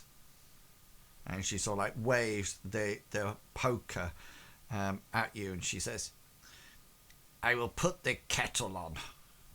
And she goes over to the fireplace, still with the poker in her hand, until she figures out that she can't do the kettle as well. And she looks sort of like suspiciously at both of you, and then puts the poker down slowly, and then picks up the kettle and starts making a brew. And as she does so, she seems to be humming. And it's quite interesting, Gulliver, because she's humming your tune, but back at you from when you were singing, as if she sort of like remembered it. Gulliver will say from the doorway, I'll knock 3 times. When we would like to be back in, if that's okay. And then you'll know it's us and not a baboon. She says, "Go and tend to the vegetable patch." And she seems to be busily getting some kind of pewter teapot out and some an odd assortment of cups. So with that, Gulliver's just going to sort of like back out of the door. Yeah, cool. Back away. If Hengist is in the way, he'll just sort of like bump into him. Yeah. Angus will sort of like mirror the image so that so he's going back as well. Cool. And you can, as you sort of like back out, you can see the rest of the party down with Brutus and the wagon, and you can see Mr. Bartleby and Tiffin are there as well. Yeah. So, who's going to whom? Gulliver, as soon as he sees, is there any sign of baboons anymore? No, not at all. Okay, so Gulliver's going to head over to the rest of them. So Hengist will keep pace, and as they're going along, he'll turn to Gulliver and say, "What's a baboon?" I assume it's some sort of creature. Have you any idea? I've no idea, but I think it's probably best if, when it comes to dealing with people, that you maybe do the sword fighting rather than the talking. Because although you, I turned it round. I may have made a bit of a bad impression, but he... So Gulliver's going to... Can I say, I'm just impressed that both the social people always take Hengist along with it. You know, I think when Bartleby went to the tavern, they took Hengist. It's almost as if, no, just say nothing and wield your sword if need be. Well, the way I look at it is, Hengist is gentry, so you'd expect him to have some commanding... Yes. Yeah. I think maybe in his area of Lindo, but so far he hasn't proved that successful with anybody outside. But you know, who we never know. So as far as just out of character, as far as we know, it's only Bartleby that knows anything of baboons. Well, you probably... I think what will actually happen is that but when you get to this sort of like group, you know, the story about what's happened outside, the battle, and the people will describe the baboons in. If anybody really wants to see one, you know, you can go back and see the dead corpse. So assume now that you all know baboons, yeah. I was going to say that the ring-tailed lemur is a monkey that has a nose, so he would describe a baboon as being just a bigger one of those, in a sense. Without a tail. Without a tail. That's right, a big red bottom. Yeah. Of course, they're apes rather than monkeys. Yeah, so you sort of like catch up about everything. And yeah, so what would be... So Gulliver's going to say, I promised the old lady in the house. She was very frightened, and she was even more frightened when Hengist went in. But I managed to put her on the defensive, and she's making tea now for us. But I know that's normally Hengist's job, but she's doing it. But I said that we would help her because the baboons have been terrorizing her. They've been destroying her garden and throwing things at her door and she's like apples. Apples. Yeah, I'll be picking like some of the rotten fruit out of my furs. There's definitely a smell of apple, because everybody's sort of like both Bartleby, Hazra, and Tiffin and Brutus have all had apple sauce on them at one point or another. So I said we would help her in exchange for her hearing us out about why we're here, because to be honest with you, Annalin's her nephew, and well, she didn't have very nice words to say about him. So what can you tell me, Bartleby? Wait, okay, just to confirm, the old lady that was torn apart by what I assumed were these monsters in the woods, she's actually alive. Yes, there was no tearing apart. Okay. Not even hard slapping. Just so you know, there was. Tiffan, I think you owe us some answers then. And Tiffin just sort of like goes. And shrugs her shoulders. Tiffin. You've been here. You led us here before, so you would have known that the grandma was still alive. She sort of like snorts and sort of like says, Annalin all took me here. We never went in or anything. Okay, well that's fair. She says, my back hurts. Well, you can lay down while we make some decisions. It's 15 minutes past yet. Does Gulliver still have the telepathic link between himself and... It's probably coming to an end if you want to say a last bit. Okay, so Gulliver's going to communicate with Bartleby via telepathy, and he's going to say, try to find out what Annalin has over her. Is this the one that your eyes cover with water? Just when I first do the link, yeah. Yeah. So have they covered up in with water now, or is it just when you've got that link go? Just on the initial spell cast? Just the initial spell cast. Okay then. Is how it's done. So Bartleby, you can reply in your mind if you wish, and then we'll say that the 15 minutes is up. Just be an incredulous have over her. She's doing everything that he says. Why would she do that? Bartleby will just nod. Family member, maybe ill, maybe he's been promised something from Annalin, a potion maybe to cure. Yeah, and as you're sort of like... You're good with girls. So you're sort of like all stood around in silence as Gulliver's communicating to Bartleby telepathically. And Bartleby, you're sort of like getting all these thoughts as it sort of like slowly becomes harder and harder to hear as the spell slowly disintegrates. And you notice that Tiffin says to you again, my back hurts. Well, okay, understood. I have a prayer that I can do from Amriel to help you, if that would be something you'd find acceptable, Tiffin. She goes, yeah. Okay, I will proceed to enter into a chant of my prayer of healing, folk magic.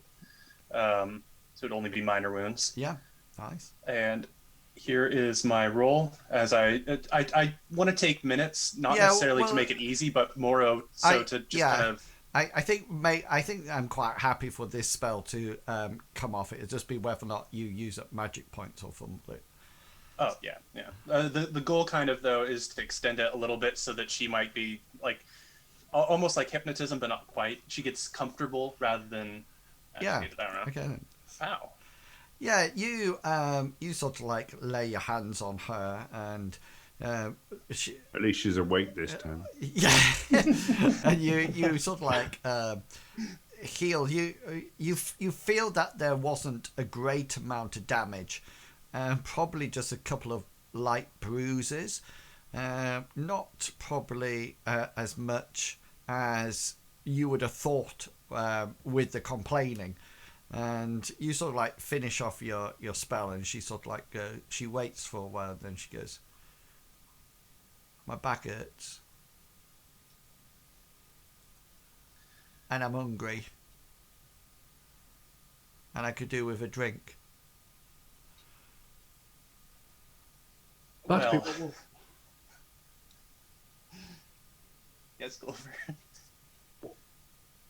what can you tell us about the things that attacked? I said to the old lady that we would help. Well, they climbed from the trees. Tiffan, you can help yourself to food and water. They were large. They were Can I go long-armed, inside? vicious. She said, pointing over to Granny's house. Go inside. Can I go No, inside? we have perfectly good rations out here, and I'm sure the water skins. That is right. Let me show you, Tiffin. Let me show you where the rations are while Bartleby here explains to Gulliver what just happened. Thank you, Hazra. Thank you. Yeah, they were long-armed. They were throwing fruit, and I think I'm cold.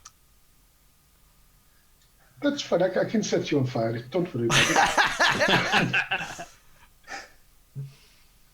I think some of them cast some strange. She sort of like prods you and says, "He doesn't like me." She's prodding Bartleby. Yeah. No. Oh, she. She's prodding you, Bartleby. "He doesn't like me." Points to Haswell.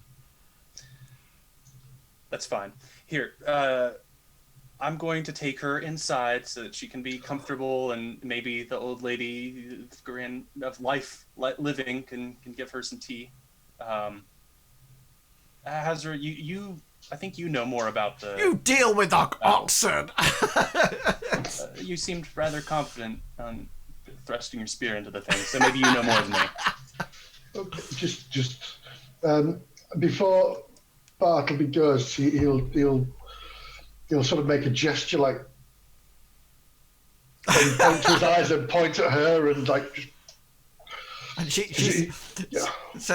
So Bartleby is saying that he's taking Tiffin. Well, before he does that, soon as he said about taking her inside, Gulliver just sort of like does a double take and says, "Bartleby, remember what we talked about in private before me and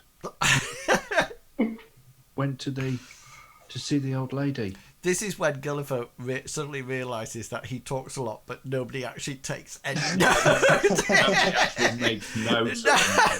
But just let him talk. I did. You need to give us a bit more to go on, Bartleby. Hazard, when you sort of like go like this, and Tiffin turns to you and goes, just sticks her tongue out. Why I oughta. It's like having teenage. Oh God, I've gone through this 6 times. And this is the one that will crack you. Yep. So Bartleby, well, he'll nod and say, "Yeah, I remember the conversation. Got it all under control. We're going to solve problems while you guys deal with the problem out here." And Sorry, I had to change mic, so I missed the last. You missed a Donald Trump bit. I missed like the last 30 seconds. Bartleby just said that he understands. He's going to take care of what's going on inside. You're going to take care of what's going outside. But Bartleby points inside and pointing towards the building, and then when he says outside, he just kind of does up and then points back to the building to try and codify what he's saying. Angus is. Angus is just. Okay, can we not have a 2-week break next time? Or can people make notes? So is Okay, so Gulliver's going to say to Bartleby before he goes, he's going to say, "Bartleby, you need to tell me more about these creatures that attacked. I don't know where to find them. Where would they? Do they have a nest? Would they be in a cave? Which way do I go?" They were up in trees, pelting us with apples. But they went away. I didn't watch where they were going. I was You trying can to roll- make sure nobody dies. you can roll your law monster. Thank you. Watch me get a critical fumble. Oh, no. You know that baboons, these sort of baboons, live in packs. There's normally an alpha male. They do, just as you indicated, that they sort of like have, they're a bit like Hazra, his nomadic lifestyle. They tend to progress round in circular tours around a certain area within the forest and actually sort of like keep within that area. So it's probably that they've been knocked out of another area and has moved into a new area, or they've extended their area and it's come onto Granny's land. So I'm assuming Bartleby will communicate that. Yes. Yeah, and then Okay, and after Bartleby's communicated that, Gulliver will turn to Hazra and say, "We're ready, Hazra." Are you sure? Is Bartleby going to be okay on his own with Tiffan? I've no idea with Bartleby anymore. I think maybe he's been drinking too much of the apple wine. Certainly smells like it. No. Okay, let us go. They were this way in the forest, and Hazra will lead back, following the tracks of the oxen to where they were. Okay then. So Hazra's going back there. Bartleby and Tiffin are going to Granny's house. Is that right? Yes, but I want to interrogate her on the way. I mean, maybe that's a harsh term, but I just have a few questions for her as we're walking. Okay then. And then I'm just going to, just so you know, I'm just putting the oxen onto the map layer, so you can't click on it anymore. It's just so it's easier as we move things around. So what is Hazra? It looks like Hazra and Gulliver and Hengist are off to do something. Tell me about that. Well, Hazra wants to find where they were attacked. As he's walking along, this is where they attacked us over here. And then when Bartleby made a loud noise, they fled, all but one, back into the trees and disappeared. So I don't know which way they went from here. Maybe if we look around for any fallen apples, we'll be able to find them. But I don't really want to climb up into a tree and fight them, because we are in their land, and they will have the full advantage. I cannot fight these things hand to hand, and I don't think Hengist here, no matter how good his prowess is, will be able to climb a tree in full armour. Although when he falls, he'll make a very loud noise and they'll all run away again. So is there any way that you can track them? Have you ever hunted anything like this before? You froze them. Have you ever hunted anything like this before? I've hunted many things, but once they go off the ground, you cannot follow them unless they go from tree to tree. You're like that little monkey the man had in the inn. You know, they live high in the treetops. They just jump from branch to branch. You cannot follow them. You may be able to find some scat on the floor. Let's all listen, see whether or not we can maybe hear them. If we hear some branches breaking bats, we can listen to them. I will start listening down. All three of you make a perception roll. Come on, Hengist, you can do it. No, that's my right skill. Does it take it into account that we're taking minutes? Yeah. You all sort of like, everybody goes, shh, shh.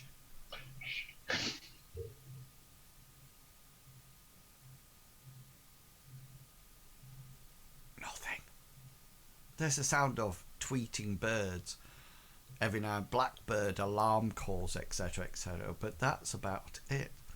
This is like all change. Meanwhile, back at Granny's house, Bartleby arrives with Tiffin. I had like one or two questions on the way to the door as we were walking. The first question was, so Tiffan, now that, or once we get the book, what is the reward that Annalin's going to give you when you return? He pays me. Oh, how much does he pay? She says, I'm his helper. It does sound like that. You seem pretty dedicated to finding this book. Where are you going to even look? I mean, not that Granny's going to let you, I'm sure. But if you've never been here before, never been in the building. She sort of like says, can't you get it? I've never been in the building either. And I'm not a thief. She says, I don't know. You're coming up to the doorway, and the doorway is open a bit, and as you get close, Granny sort of like turns round and sees Bartleby with a young girl, and sort of like says, oh, more visitors in the same day. I've just put tea on. Would you like tea? Your little daughter can come in as well. Yeah, we'd like some tea. Tiffan sort of like goes, and she goes, I'm not with. Bartleby probably goes, and just sort of like puts his hand over her mouth, and she sort of like says, come in, have a seat. I'll say as sternly and somewhat quietly as I can to Tiffan, behave yourself, or you'll have to deal with the guy you don't like. And she sort of like nods, and she sort of like seems to be, she sort of like is curious about the whole circle house, and you go and sit down, and she sort of like starts to look around, and she seems to be looking up and down and round at things, and sort of like taking an active interest, I think it is. And Granny brings a pot of tea and 3 cups, as if she is expecting 3 people, and sort of like pours it out. Just 1 second.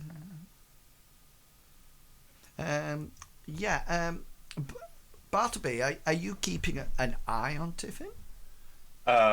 Yes, and the goal is, I don't know which one's more appropriate, but I was thinking perception or insight. So to see if she's... Perception. That'd be a good one. Aha. Yes. You make it, and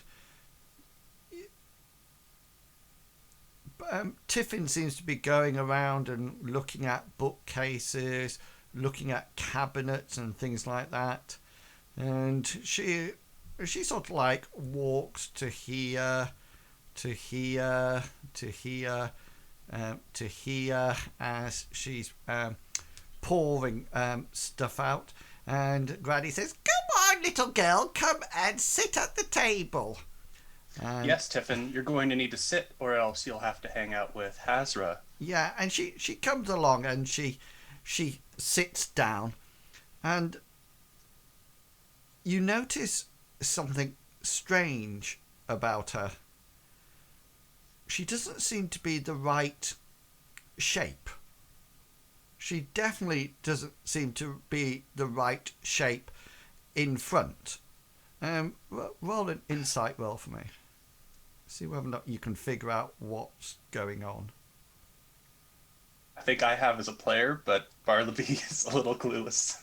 Yeah, you sort of like watch her, so you can. It can be an easy roll because you're sort of like watching her, and Granny is sort of like pouring out tea. So you're sort of like taking minutes, and you suddenly realise that Tiffin has a book underneath her clothing, and it sort of like looks like it's been slipped in. Just to let you know, her sleight skill is 70, sorry, and she got 62. You got 34 on your perception, so she wins the roll. So when she was walking around, you didn't see her doing it, but you definitely know now that she's got the book and she's sort of like looking at you. And when Granny's pouring the tea, she goes,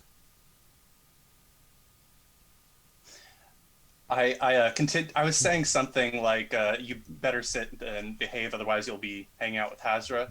And as I noticed that, and she does the finger, I would say, "Because you wouldn't want to make Hazra angry." well, she sort of like smiles at you.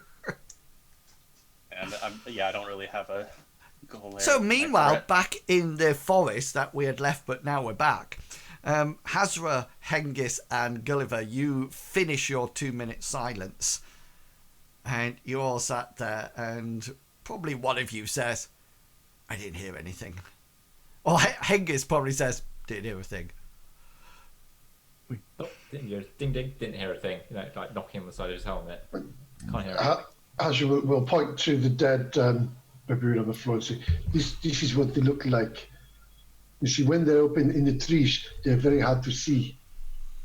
But something this size must make some noise, so maybe they've moved away from the area now. Surely something that size, some of the smaller branches might have fallen down. They might have left. So Some to- passage, if quite a few have passed through the trees. Pretend it's a. I know you haven't had any experience with these before, Hazra, but pretend it's a rabbit. I would try. As you'll do circulars, it'll use his tracking. He would look at the floor for any fresh fall, any apples that have fallen from the away from this area around, as well, to see if he can get a sort of a direction. Okay then. So So Gulliver a look at him as he's doing that, looking at him sort of like really confused. yeah, you sort of like look around in the general area. Really, round this area, there's a lot of footprints and boot prints and cart wagon. There doesn't seem to be, apart from where the baboons came down to the ground to do the fight, there doesn't seem to be anything else on the ground. And you think your first prognosis or your first thought about it, Hazra, is probably true. They definitely don't seem to be travelling on the ground. No. They tend to. They're obviously going through the canopy up at the top. Maybe they do come down now and again to sort of like feed on, say, cabbage patches and things like that. But really, it's exactly how you expected.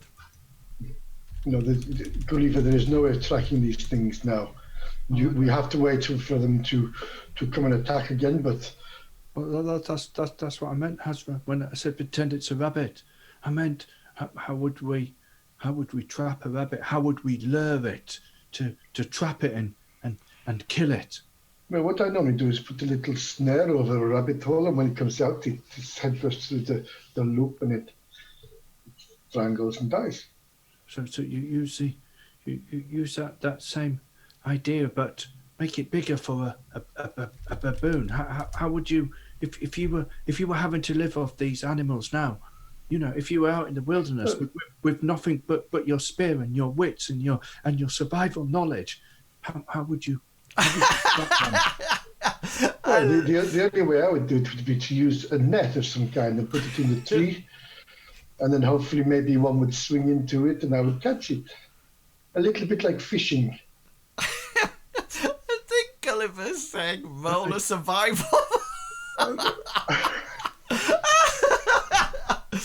If you were surviving. I give it up. You can roll a survival roll if you wish. I will, but I don't think I stick going. No, you don't have to if you No, don't. I'll keep that roll. Because Hazard's not tracked these creatures before, so he'd be very confused. It's something that, and he wouldn't eat them anyway because they're too humanoid looking. Yeah, but the other thing is, what I would do as the GM is change the difficulty. Yeah.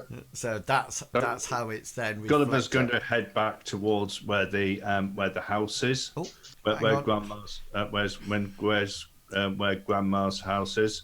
Okay then. So you're And all once he gets there, oh, sorry. yeah. So let me just go back to Grandma's house because you lot are becoming. You've looked around, looked at things. So now you're sort of like heading back. Whether or not one of you does or all of you, but let's come back to Granny's house and see a bit of what's happening. So yeah, Granny is pouring tea out for you, and she seems to have brought out some kind of oatmeal biscuit or something, Bartleby, and Tiffin sort of like got one and is just sort of like eating it. So I go, and there's bits of oats and crumbs sort of like falling out every now and again, and she's actually got her arms sort of like rested on top of this book. It looks quite a substantial book. Granny doesn't seem to be looking or saying or anything else. She seems totally pouring out the tea, oblivious to it, and every now and again she's sort of like looking at Tiffin and smiling, and Tiffin smiling back, showing her gummy teeth, and she sort of like turns to you, Bartleby, and the Granny says, "She's a fine little girl. How old is she?" I take a glance at Tiffin and say, well, she's going to be 13. The Tiffin goes, 14. 14. "Oh, I know what dads are like," she addresses Tiffin. Always forgetting birthdays and how old their little girls are." Well, it happens when you live a busy life and things happen. But speaking of busy life, it looks like there was some dirt thrown up outside. Were you being attacked by? "Oh, dreadful baboons. Dreadful baboons. But Not a fear cat not, thing? fear not. 2 young adventurers have come by, and they are going to deal with them for me. They are out there at this precise moment, scouring the woods in order to bring them to justice. Another biscuit?" And Tiffin sort of like takes another one and carries on eating them. So there weren't any cat-like creatures out here making a mess of things. Well, there used to be Tiddles, but he died some time ago. Many years ago. 5, maybe 6. I'm sure you can still find him if you wish to dig up his grave. Oh no. I don't do anything with graves. I'm sorry. Probably a wise thing. And she sort of And- like, she says, "I'm an alchemist." I see. Well, actually, that's probably not true. I am more of a herbalist. I'm not into all this sort of like toe of newt and stuff. Mostly herbs, etc. I have quite an extensive library. She sort of like points without looking over to the bookcase behind Tiffin, and you sort of like glance at it, and you notice that there's a whole load of neatly lined books, but there's been a book taken from the middle, and so it's sort of like leant over like this, and she's like, I have numerous books on the thing, and she sort of like maintains eye contact, and Tiffin sort of like looks behind, looks forward, and goes, Well, then you must be like you must have been the one who taught Annalin. "Oh, well, if that no good son of a nephew could be taught, he's the most ham-fisted person I know. Are you interested in alchemy?" I'm afraid not. "Oh, I that's good. Would you let me take you downstairs? You'll be very interested what we see." Well, I'm sure both myself and Tiffin here would love to walk downstairs. "Yes," and she sort of like takes you over to the door, and sort of like opens the door, and there's a set of stairs. Let me just reveal it to you. There's like a set of stairs that go down underneath, and you sort of like make your way down, and you come into what could only be described. You should be able to see a picture of it now. Indeed. Some kind of like a shop or something like that.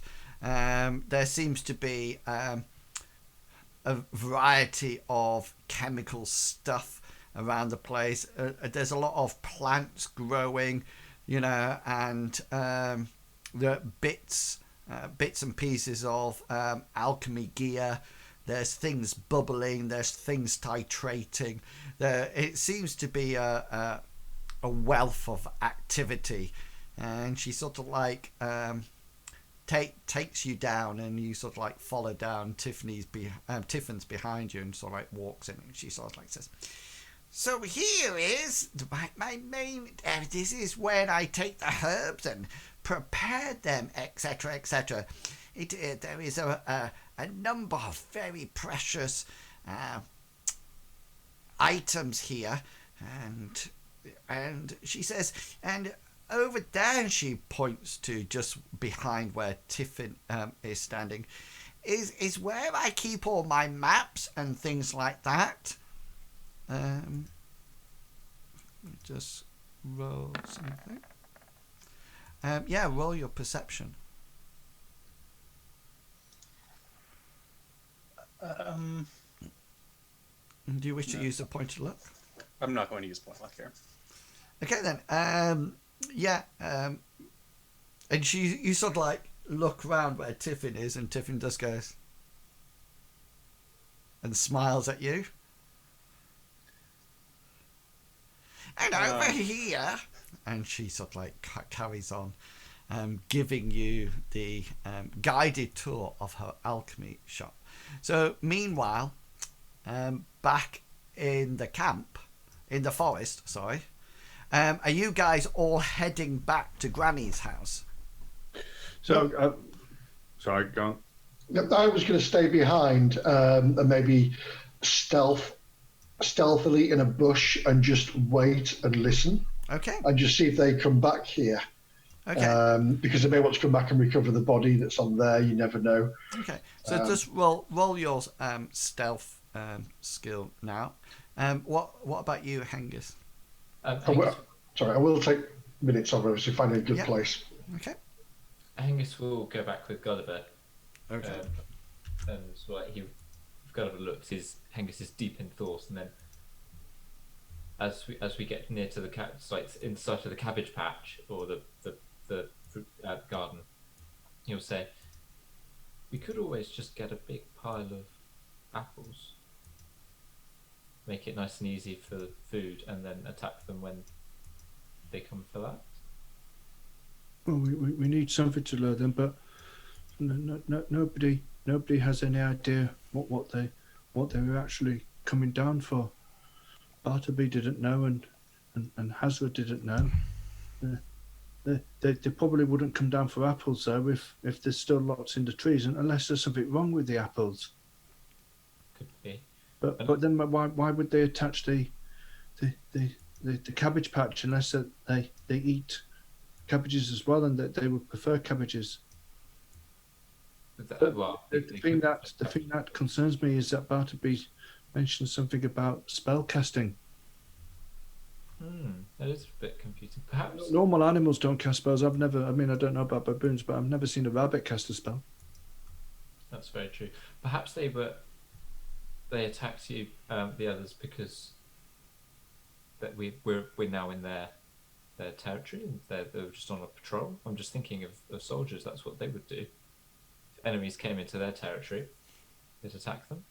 They seem to be here, and they seem to have attacked this place before. You're probably arriving at Granny's door now. What's going to be the plan? Is the door open? Yeah. Okay, Gulliver's going to knock on it 3 times. Yeah. let me just make a perception one roll for Granny, because she's not the 83. Yeah, you sort of like go, you know, and you sort of like peer around the door, and the room seems to be empty. There seems to be tea set at the opposite table. Bartleby, just roll a perception for me. You hear 3 knocks up at the from upstairs. I'll noticing that Granny's probably, she keeps walking or doesn't And seem to notice. talking, yeah. I'll say, excuse me, it sounds like you have visitors upstairs. Visitors? More visitors? I have no clean cups. That's okay. It might be my cohorts, and we ought to be leaving if they're here to pick us up. Yeah, so Gulliver and Hengist, you see both the threesome come up from the side door that you had seen before and walk in. Hengist and Gulliver, can you just make perception rolls for me, please?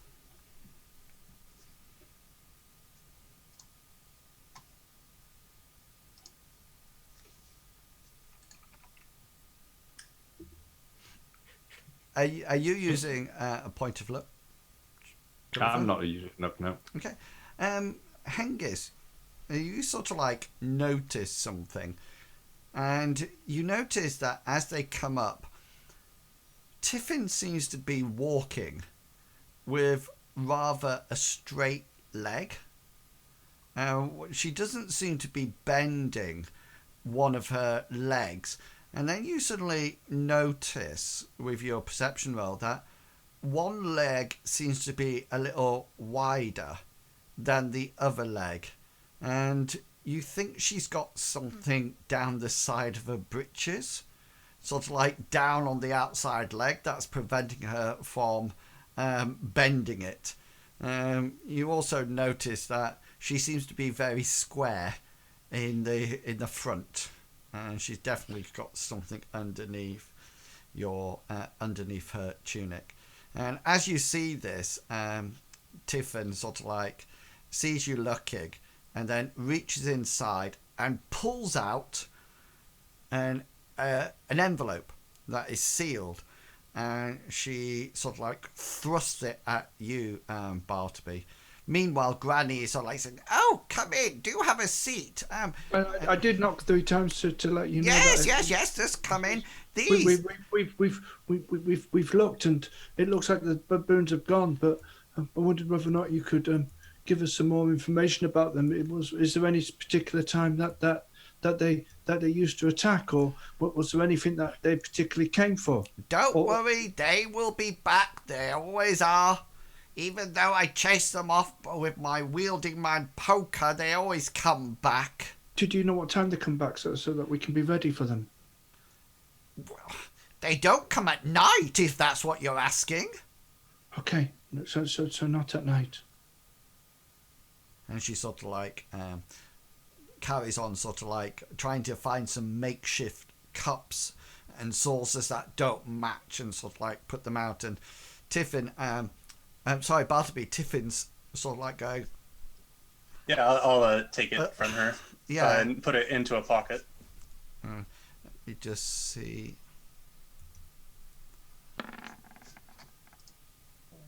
Yeah, you sort of like pass it over, and Tiffin sees you put it in your pocket, and she says, she looks somewhat puzzled, and she says, "Read it now."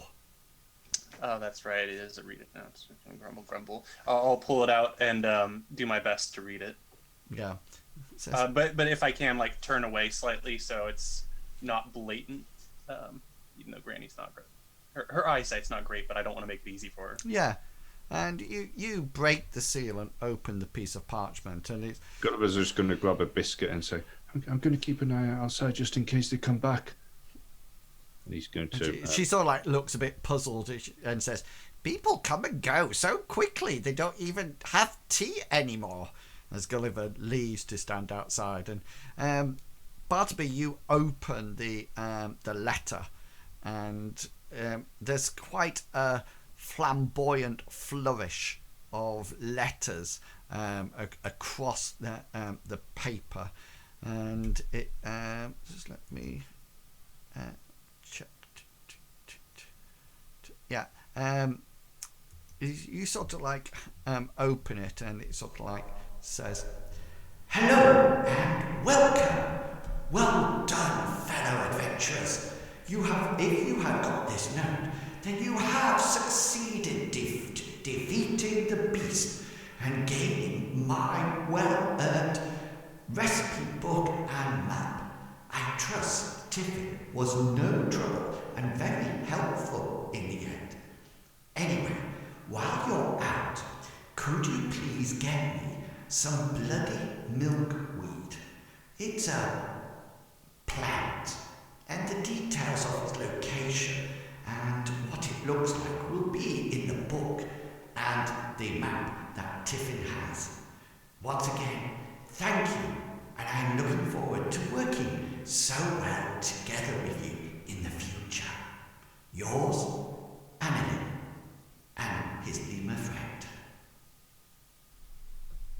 Petulia. Huh. Bartleby is gonna fold it back up and kind of put it down in his pocket or hold it by his side and say, "Oh, we must be going outside as well. We can help in this case." Yeah, and Tiffan? yes, you sort of like stand up, and Tiffin sort of like pushes the chair back or gets off the stool and says, "Yeah." She goes, "Thank you for the cake," and she almost like strides off in front of you. And Bartleby, just roll your perception, because yeah, you notice that she's got this strange limp that Hengist noticed before, and she's sort of like swinging her leg, and she sort of like heads towards the door with you in hot pursuit. And Granny turns to you, Hengist, and say, "Would you like some buttered toast?" No, thank you. No, I better be leaving with the others. I don't want to outstay my Oh. welcome. But thank you for the tea. Is everybody leaving now? Yes, I believe so. Will you be dealing with the baboons? Yes, that's why we're going. Right. Okay then. It was nice knowing you. Goodbye. See you when we've dealt with the baboons. People come and go so quickly in this game. And yes, you're now huddled outside. Bartleby will start once everybody's huddled outside.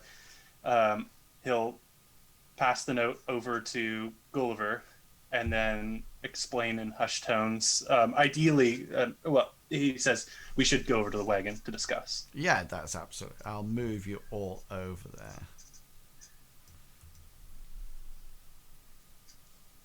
there. The letter says that congratulates us for killing the monster that doesn't exist. Tiffan, you were very sneaky there.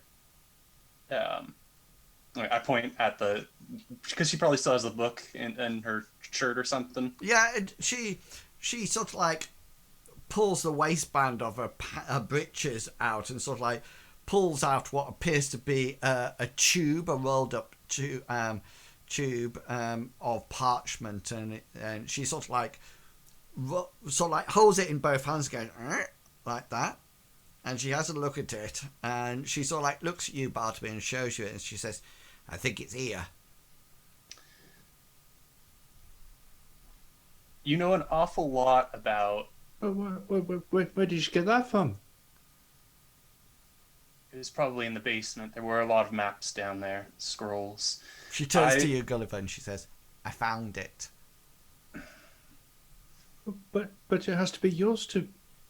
It for is you to mine. find it and keep it. Finders keepers, losers weepers. Possessions 9/10 of the law. Is this what Is this what a potion is worth to you, Bartleby? No. After I became aware that this is happening, it was too late to stop it, and I'm running out of patience with you, Tiffan. And my patience is what's keeping these buff people from beating answers out of you. Blunt. She sort of like says, "This is where we need to go." And she I points. understand that.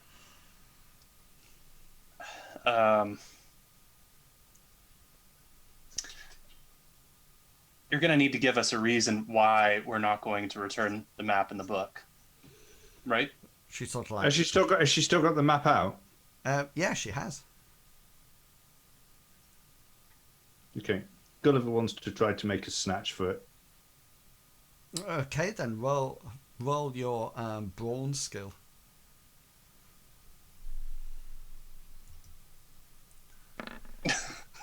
I will use my point of luck to reverse those numbers. No,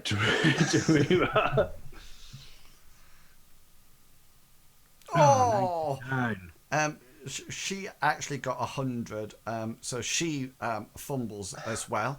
So you reach out and you grab the map, and because you both fumbled, you pull it, she pulls it, and the map just goes and tears into 2 bits. Tiffan, Gulliver's going to turn around and say, "Now look what you've done, Hengist." Well, that's for it. Tiffan looks at you, Gulliver, and says, "You're going to be in trouble. Annalin's going to hit you. Give me the other part of the map. You give me your part of the map."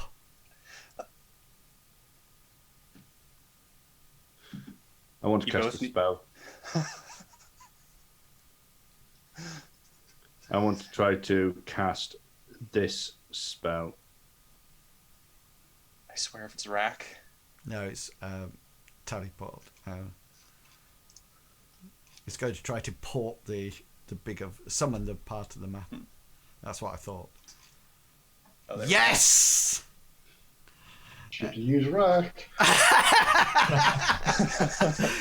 You hear from the forest. You should have used rack. Okay then. So, how long is it going to? 2 turns. 2 turns. So that's like 6 seconds, isn't it? Yeah. And what's the resist? Is it brawn? Evade. Oh, evade. Oh, yes, I remember now. Yeah, because she sort of like sees the water appear around it. She's going to try to. Well, yeah. So Gulliver's sort of like he gets sort of kind of angry, and he puts his hand out, and as he puts his hand out, a ball of water starts to shimmer up with it, and then he just throws it at the parchment. Yeah. So her evade is 23. Oh, hang on. No, before you roll it, let me roll my. Right, I've rolled it now. You had it. You rolled it afterwards. Okay then. All right, no, it's fine. Roll your invocation in any case. Yeah. So the water appears, and you sort of like summon the other half of the map to your hand, and Tiffin sees it going, and she like turns to you, Bartleby, and says, "He stole my map." Gulliver says, "It wasn't yours. What else did you take from the house? It belongs to an old lady." And she sort of like looks at you all, and she sort of like flicks from one to the other, and then all of a sudden she just sort of like looks at you, pauses, and then she turns and belts off as fast as her little legs can take her into the forest. So she goes running off, and you can see as she's running, she's got her arms around this book that you've seen Bartleby in her chest, and she just starts like running. What would you like to do? I would like to cast a prayer. Go for it. I would like to pray for Amriel to right hang this on, wrong. hang on. Let's see what Hengist and Gulliver want to do as well. Gulliver's making sure that all this maps. He's not bothered with that Tiffan. He doesn't know about the book. He's not bothered that Tiffin's running off. As far as he's concerned, he's got back what was. Okay then. Yeah. So he's making sure that there's nothing missing from this map. He's making sure that the 2 bits miss, and she hasn't still got a segment in her hand, and that's what she's running off with. Okay. Yeah. And what's Hengist going to do? Angus is going to chase after her and keep calling, Tiffin, he didn't mean it. I'll talk to him as he's running to try and catch her. Okay then. And Bartleby, you're going to cast a spell. Yes. I'm second guessing myself, but I'm going to go with my second guess. I would like to cast Calm. It's at a distance of 76 meters. It has a willpower resist. Is she within that 76 meters? Oh yeah, she can only move like 15 meters when she runs, so it's that's right. That Here's my 21. You have a willpower resist. Certainly do.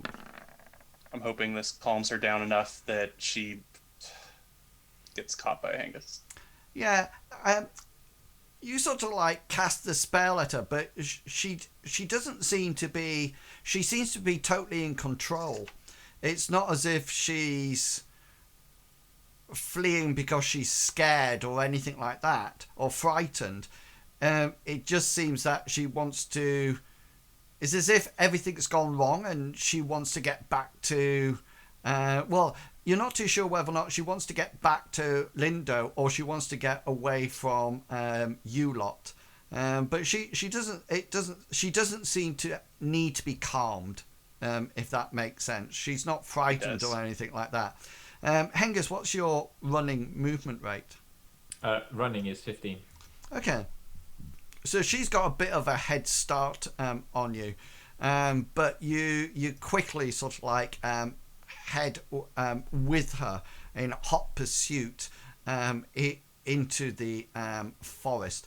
So you sort of like try to cast the spell. Gulliver, there seems to be nothing missing. It was quite a clean break, and so you can quite easily put it back to unless you can. Do you have a mend spell? No, he's just wanting to make sure that. It's absolutely fine. There's nothing missing at all. So and then Hengist and Tiffin go running off into the forest. Bartleby and Gulliver, is there anything else you would like to do as they go off?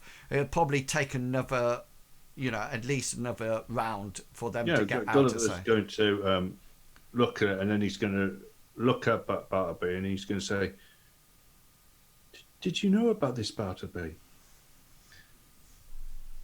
Yes, and she has the book too.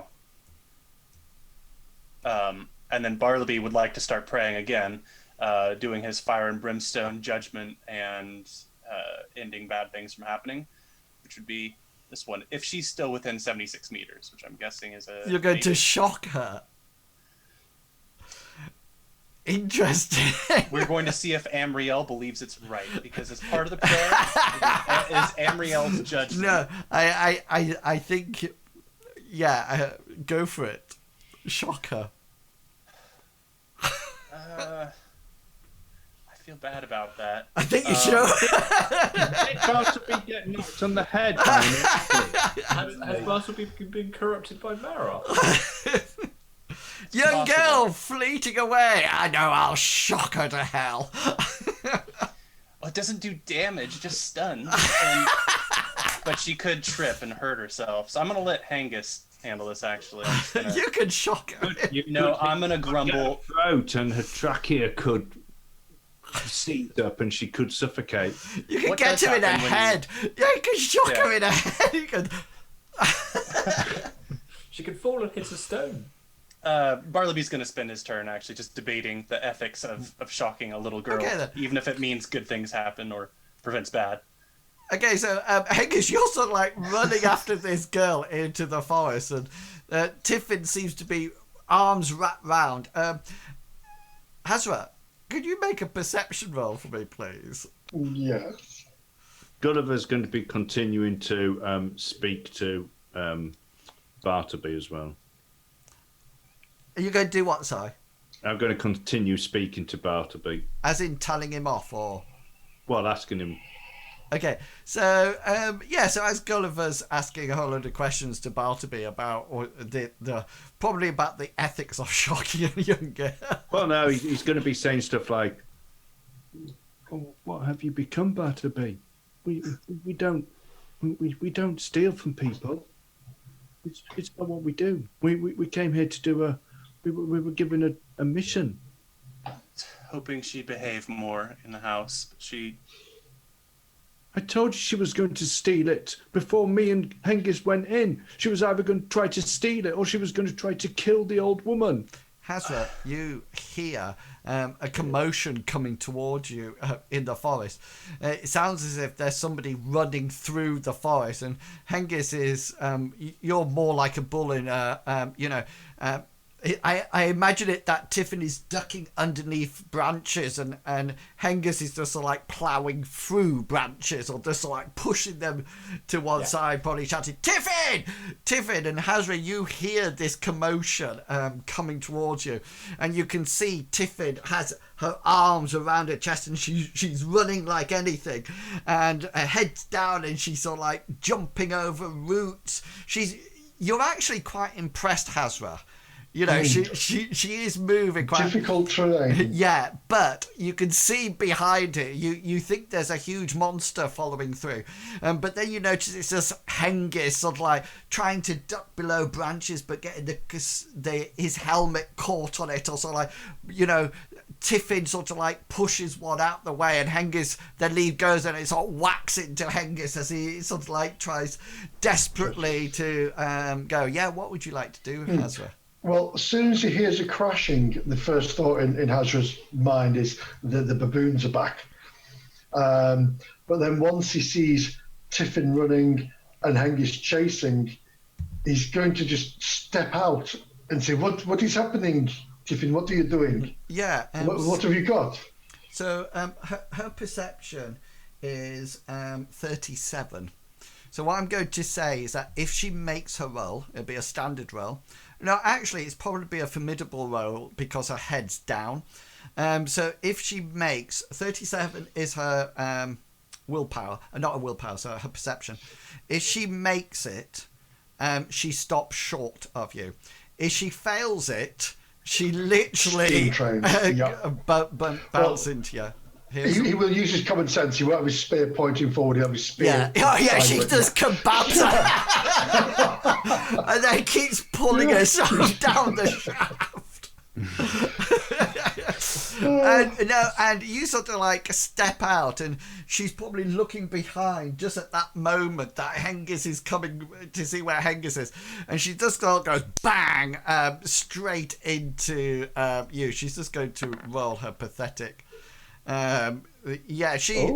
She sort of like stumbles back but manages to keep upright, and she sort of like is holding it. And Hazra, you see for the first time almost like some kind of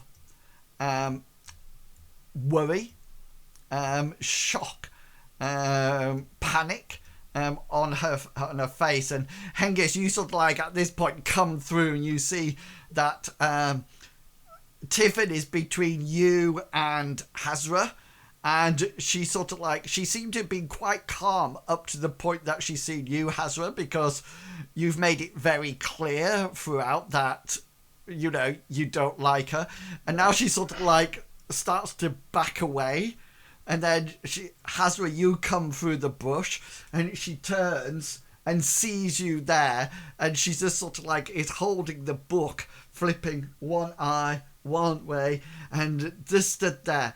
And that seems to be a good place to finish it for tonight. It's 3 minutes early, but just to recap, there seems to be the two strong fighter types have Tiffin cornered with the book from Granny's house. Bartleby appears to be having a telling off by 19-year-old Gulliver. 18. 18. No, we've gone through a year. Yeah, I started off 17. All right, so 18. So Bartleby sort of like there's Gulliver sort of like telling Bartleby off, 18-year-old telling somebody off, and just in the background you can hear Granny whistling a tune as she seems to be doing some washing up or something like that. And that seems to be a good place to leave it in preparation for coming back next time. So next time, just to give you a heads up, Hazra and Hengist don't talk about it to each other. Don't say, let's make a plan. They don't. No. Yeah, and so we will next, when we come back, just to let you know, we'll roll initiative, and then we'll do that in the actions for that part out in the forest. And then once we do that, we'll do it a bit like we did today, and then go back to... Oh, and Gulliver's got the map, the stolen map. Gulliver has two halves of it outside. Right. Yeah, thank you, Dar, for coming along and supporting the Thanks, stream. Dar. I really do approach it. Well, thank you to everybody who's come along and supported the stream. Don't forget, if you want to see any of this series of adventures, everything is up on the YouTube channel. Just go to Current Adventure and you can see it all. And also, don't forget that all our previous adventures are up there as well, so you can see how characters have developed through their time in the adventures in the campaign. So yeah, a very interesting adventure. We've had kebabbed monkeys and baboons being successful. The oxen is busy eating mouldy apples. I think everybody has probably guessed the outcome of that later on as it starts to move and somebody's stood behind it driving. They've met Granny, who seems to be quite a capable alchemist but is very much alive. They've read Annalin's note that seems to tell them that they need to go and get some bloody milkwood from a location on the map that Tiffan has pointed out to Bartleby. And yeah, and everything is a bit in a muddle at the moment, but that's nothing new for our adventures at all. So, does anybody have any announcements before we finish the stream? Yes, this week we're going to practice our hand signals to each other. Do I know? It's so funny because I don't know what you're doing different, Longshanks, but for the majority of this adventure, we've just had half your face in the screen. Oh, I've got my chair in a different position. Yeah, so when you look back, it's almost like you just sort of like see half of Angus's face. See, on my screen, it's like Hengist is leaning towards sugar. Oh. Excellent. Anybody else have any more announcements that they would like to make? None from me. I do not. No. Okay, brilliant. So do come back next week and see how they resolve. I'm dying to see the conversation between Gully and Bartleby, the young telling the old off. And I'm also very interested to see how Hasra and Hengist are going to deal with the frightened Tiffin, who is carrying some kind of stolen goods, and whether or not Granny will ever find out anything about that. Okay, until next time, please remember to be who you are and say what you think, because people in mind don't matter. the people who matter don't mind. Have fun, everyone, and we will catch you all later. And until then, happy role playing. See you all later, people. Bye. Bye. Everyone wave.